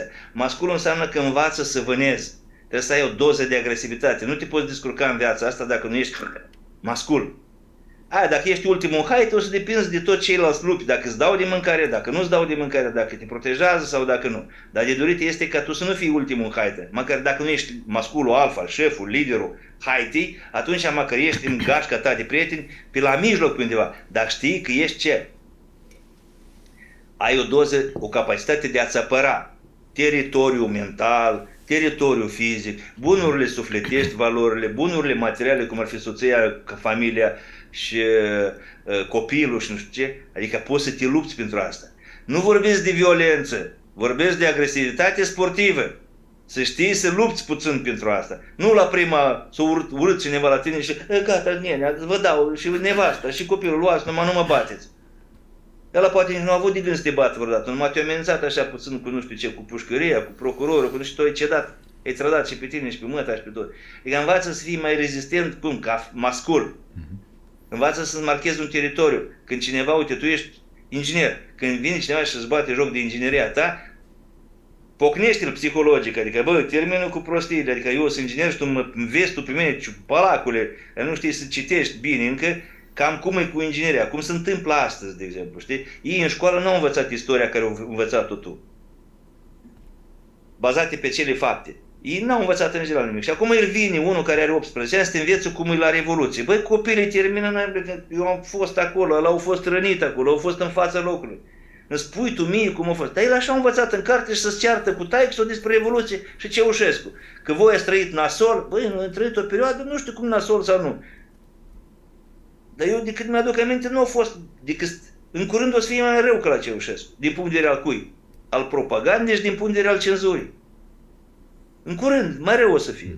Pentru că ăștia văd că nebunesc, că lumea se deșteaptă și ca să nu se răspândească niciun fel de opinie decât a lor, ca lor e dreaptă, adică Ministerul Adevărului trebuie făcut, exact ca în filmul ăla. Ei sunt deținători adevărul, ce spune ăla e adevărat. Tu n-ai voie să gândești, nici să comentezi ceva, că dacă comentezi înseamnă că ești mai periculos decât teroriștii.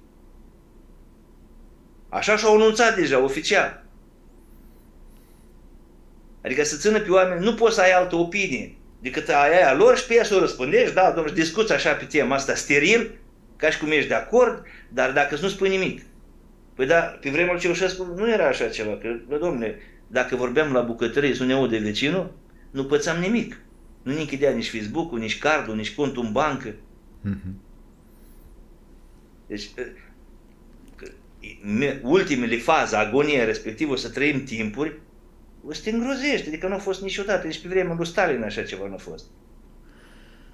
Și unii tu în continuare că democrația, băi, cel care a temeiat democrația, el însuși a spus, noi și pe ăsta îl contrazicem, hai bă, natul că știi tu, băi, omul a spus, democrația este cea mai proastă formă de guvernare dintre toate cele care vor urma să mai fie. Dar la momentul ăsta nu avem altă posibilitate decât să facem un antipod, să nu fie așa, să fie invers. Știi? Apoi chiar ei încet și-au dat seama că comunismul parcă e o formă mai bună. Uite cât îmblu cu steagul roșu, cu Sășerea și Ciocanul în America. Vor comunismul. Noi am trecut prin faza asta. Noi vrem democrația. Ei s-au săturat de democrație. Vor comunism. Și o să fie acum la alegeri și în America, acolo nu știu dacă o să întâmple alegerile alea dacă nu se declanșează un război civil înainte. Sau imediat după. Sau vreo catastrofă ceva. Într-o mulțime de țări în care alegerile au existat dintotdeauna, așa zise democratice, în anul ăsta e posibil să nu se întâmple, din diferite motive. Nu că n-am vrut, ci s-a întâmplat ceva, un cataclism, un accident, o catastrofă, da, fiind din cauza omului sau din cauza naturii, să fie așa de grav încât amânăm noi alegerile, le facem noi înainte de alegeri acum. Fiind un an cu foarte multe schimbări și abia a început și deja se vede că există o mișcare cumva cosmică foarte puternică, fiecare să-și țină o grada în propria. Eu ce pot să vă spun ca să vă fie de folos este următorul. Anul ăsta va arăta ce se cronicizează. Adică ce de aici încolo va fi cronic. Adică, de exemplu, dacă într-o vale, pe un munte undeva, un râu se inflama de fiecare primăvară sau așa, și oamenii tot nu și-au mutat căsile de acolo, speranța că nu o să mai întâmple. Dar în anul ăsta nu se va întâmpla, înseamnă că o să fie ca înainte. O dată la 5 ani se mai inundă. Dar dacă pe un râu, într-un sat, undeva, într-o localitate, niciodată nu a fost niciun fel de inundație, dar în anul ăsta se întâmplă, atunci să știi că de aici încolo, în anul ăla se va întâmpla total. Dacă vântul, uraganii pe la noi nu trecut niciodată, dar dacă acum, în anul ăsta 2024, trece un vânt de rupe acoperișele pe aici, atunci să știi că de aici încolo o să întâmple asta stabil. Adică părăsește zona asta dacă e posibil și cumpără apartament în altă parte. Că pe aici, o dată pe an, în fiecare an o să bată vântul și o să rupă acoperișele. Așa se formează. Că ce scroncizează? Dacă în anul ăsta te-ai certat, dacă în anul ăsta ai pierdut locul de muncă, dacă în anul ăsta ești ineficient, atunci poți să o iei că la tine în viață, în soarta ta, în destinul tău, ceva scroncizează deja.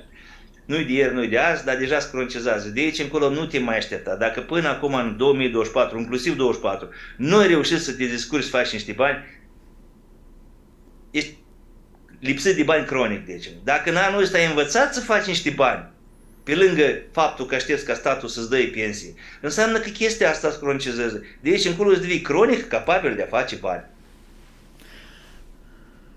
Foarte Dacă interesant. până acum nu te-ai îmbolnăvit de nimic și acum te-ai îmbolnăvit de ceva, atunci să știi că în anul respectiv, dacă nu faci nicio mișcare și anul se termină, tu ai să fii de aici încolo cronic bolnav de boala asta. Eu o să apară, să accentueze. Dacă ai vindecat-o până la sfârșitul anului, atunci și ai intrat în 2025 sănătos, atunci înseamnă că tu ai să fii de aici încolo cumva cronic mai protejat. Dacă nu e vorba de sănătate, concură foarte mulți factori și foarte mulți, foarte mulți vectori factoriali. Dar vorbim de altele. Te înțelegi cu femeile, cronic o să te înțelegi de aici încolo, indiferent de vârstă. Nu te înțelegi și situația se agravează, cronic nu o să te mai înțelegi cu femeile. Ai înțeles ceva în politică, te pricepi, cronic o să te pricepi pe nivelul ăsta mai departe. Nu te pricepi, nici mai bine nu te băga, lasă-i să vorbească alții, nici nu mai comenta, nu te mai fă de râs, că tu ești cronic incapabil să înțelegi ce? Procesele politice, interesele politice, ce spun și ce se întâmplă, ce se declară și ce se realizează, de ce e nevoie, cui e nevoie, cine e șeful, cât e investit în chestia asta, adică bani, resurse umane, alte mecanisme, cine l-a plătit. Dacă nu le înțelegi, uită de subiectul politic și nu te mai băga în el loc. N-ai învățat, de exemplu, anul ăsta n-ai învățat ce înseamnă cripto, ce înseamnă lumea cripto sau ceva. Nu te mai băga de rău, nu te devii as, că sunt unii adolescenți care sunt de ani de zile în cripto, ei știu toate secretele și toate lucrurile. Dar tu măcar în principiu ai înțeles lumea cripto. Nu ai înțeles o înseamnă că de aici încolo viața o să decurgă așa una peste alta, că noi să ai când să mai studiezi. Deci cronic nu ai să mai înțelegi nimic despre cripto ăla. Eu zic că am strâns, uite, cred că a fost, clar a fost cel mai lung live pe care l-am făcut vreodată, de mai bine de 2 ore și 20. Da, cred că am strâns toate datele pe care le putem avea ca să ne gestionăm propria noastră putere și ființă. Anatol, îți mulțumim foarte mult pentru atât de multă dăruire și hărnicie cu care ți-ai desăvârșit azi aptitudinea de a intra în toate subiectele libertății sau modului de a ajunge la libertate. Și pentru asta toți oamenii care au pus foarte multe întrebări și a fost foarte alert chat-ul din YouTube, îți mulțumim pentru această mare generozitate că ești aici printre noi și în tot timpul ne dai emisiuni și emisiuni foarte educative pentru a ne gestiona propriile noastre puteri interioare. În concluzie, hai să punem ultimul punct pe ei, foarte clar și foarte la obiect. Ce ai puncta ca lucru esențial în acesta an 2024 ca omul, pentru propria sa disciplină și binecuvântare în drumul lui spre mântuire să facă? Până la mântuire poate e mult, dar primii pași care trebuie să facem în 2024. Primul lucru este, dacă faci ceva, trebuie să știi ce fac eu, de ce fac, unde vreau să ajung cu făcutul ăsta și ce am de câștigat. N-ai răspuns nici măcar la unul de întrebări, oprește și nu mai fai nimic, o să devii cronic.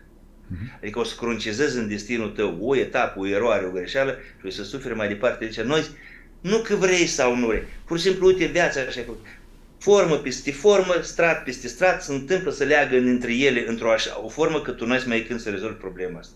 2. Dacă vrei să-ți gestionezi propria viață, nu trebuie să faci nimic special. Trebuie doar să te apuci și să o gestionezi.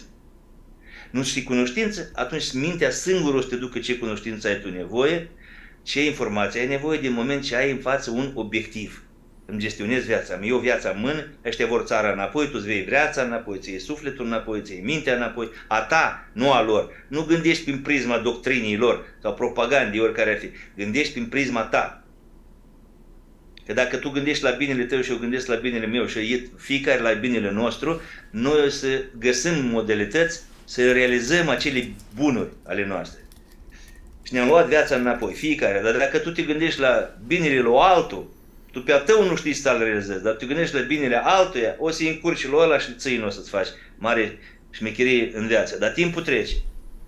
2. Simplu, vrei să-ți gestionezi propria ta viață, pune-ți scopul, vreau asta. Nu te dezici de el, mâine, ai parcă deja nu mai vreau.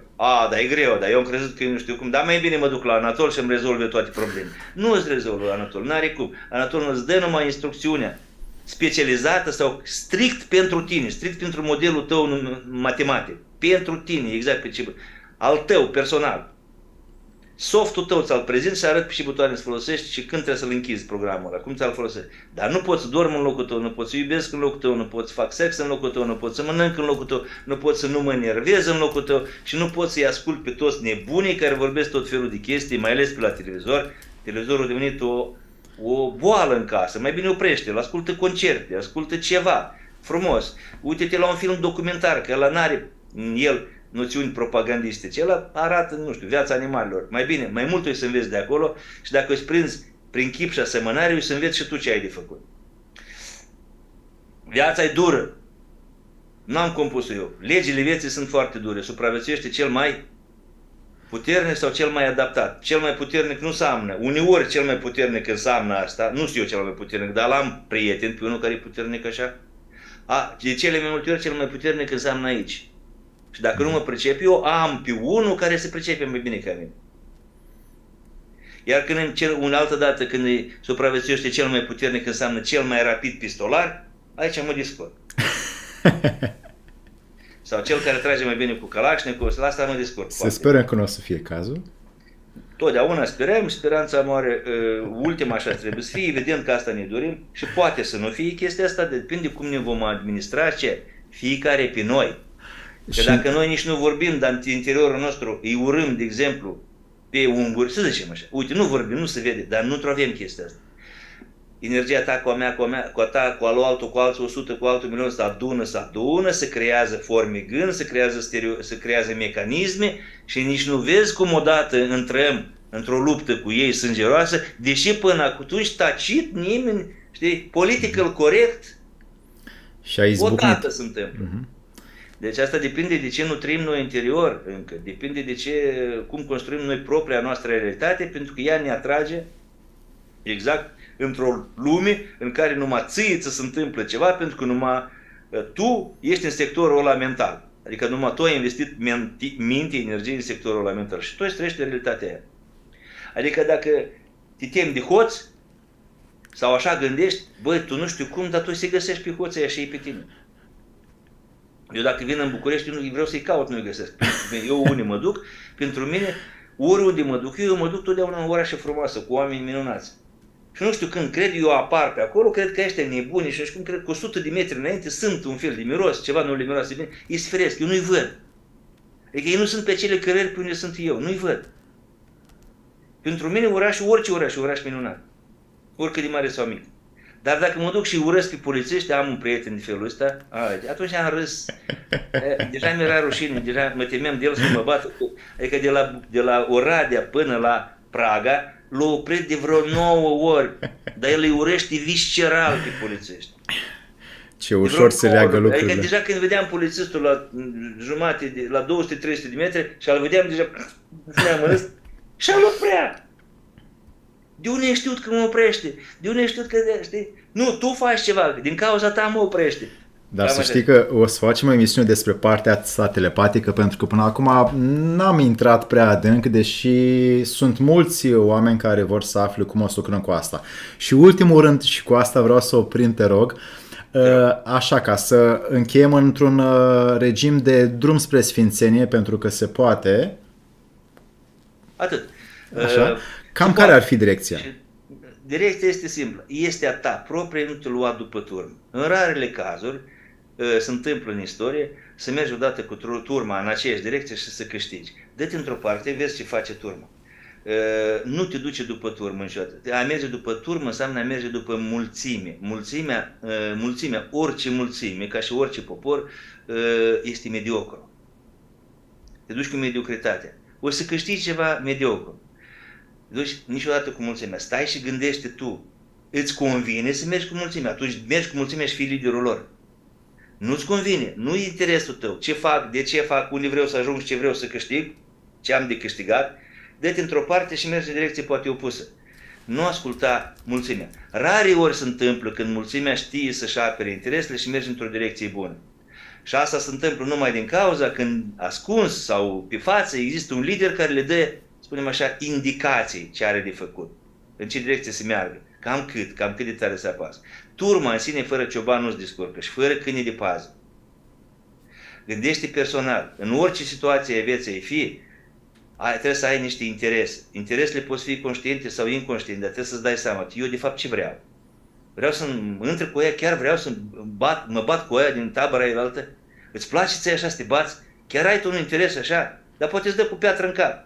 Da, eu mă bag. Păi dacă chiar așa ești, tu bagă-te, dar atunci ești conștient ce o să întâmple. Și când trezești cu o piatră în cap, nu te superi că știi că așa e bătălia. Dar dacă nu ai interesul ăsta, atunci ferește și urmează-ți interesul tău. Lumea ar fi mult mai fericită dacă fiecare dintre noi s-ar ocupa de interesele sale. Că majoritatea, 80% de interesele onorabile, cinstite ale unui om sunt valabile și pentru ceilalți. Am ști cum să ne ajutăm, am ști cum să ne împărtășim. Dacă eu vreau lumină și mă feresc de droguri, iar tu vrei întuneric, nu te pot ajuta. Chiar te încurc, o să încerc să te opresc. Băi, nu mai consumați tot drogurile alea prostești așa.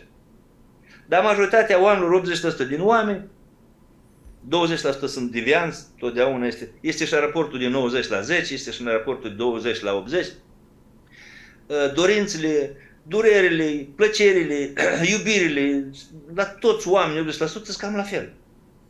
Adică și eu vreau să fiu respectat și tu vrei să fii respectat. Și eu vreau să fiu sănătos și tu vrei să fii sănătos. Și tu vrei să-ți iubești soția și să te înțelegi cu ea. Și oricare vrea chestia. Și tu vrei ca și copilul tău să te admire și tu să-l admiri pe el. Și cam toți vor așa. Că nu cred că este vreun tată care își dorește ca copilul lui să-l urască. Sau să-l vadă ca pe un așa ultimul idiot dintre toți tații de la toți copiii din grădință care ia. Ceilalți stați toți și a meu când vine mă rușinează. Când vine a meu după mine. Ceilalți stați, parcă stați, nu știu cum, a meu parcă nu știu ce. E foarte important. Să nu-ți rușinezi copilul și nici copilul să nu fie rușine tine, dar nici ție. Și acum ce? Cum să spunea? Să fiți sănătoși, să vă creșteți copiii și să vă crește sufletul vostru, să apară soarele pe strada voastră, copiii să crească să nu vă facă de râs și să nu vă aducă necazuri. Asta e gestiunea care bunicii voștri cândva o știau să o facă, dar noi astăzi cu wireless noi nu știm. Ne se poate să ducem la psiholog. Bunicile voastre n-au știut de cuvântul depresie. Aveau supărări, aveau necazuri, știau ele să întărească, veneau altele, le cântau, le descântau, le luau la horă, le mai băgau în alte sarcini și trecea chestia asta. Acum are 20 de ani, deja Anatoliu, astăzi sunt cam depresivă. Astăzi numai astăzi. Deci e opțiune, deci ai putea să nu fii. Încearcă și fii să nu fie. Cât de cam? Dă-o și tu mai jos. Știi nebunie așa că înțelegi. Aveți grijă de spiritele voastre, adică de sufletele voastre, adică creșteți-vă pe voi înșivă, că nimeni nu o să vă crească. Nu am nici eu și nici popa, nici polițistul, nici statul vreo obligație, deși în Constituție scrie, să te educ, să-ți arăt, să te învăț. Tu ai interesul ăsta și dacă ai interesul ăsta, dacă l-ai, o să vii, o să mă găsești, o să întrebi, o să slujești dacă trebuie, ca ucenicul pe maestru și să înveți. Dacă nu vrei, nu vrei și gata. Anatol, a fost un privilegiu în această seară să fim împreună aici pentru toți oamenii care au pus întrebări și au desfășurat o întreagă activitate în YouTube.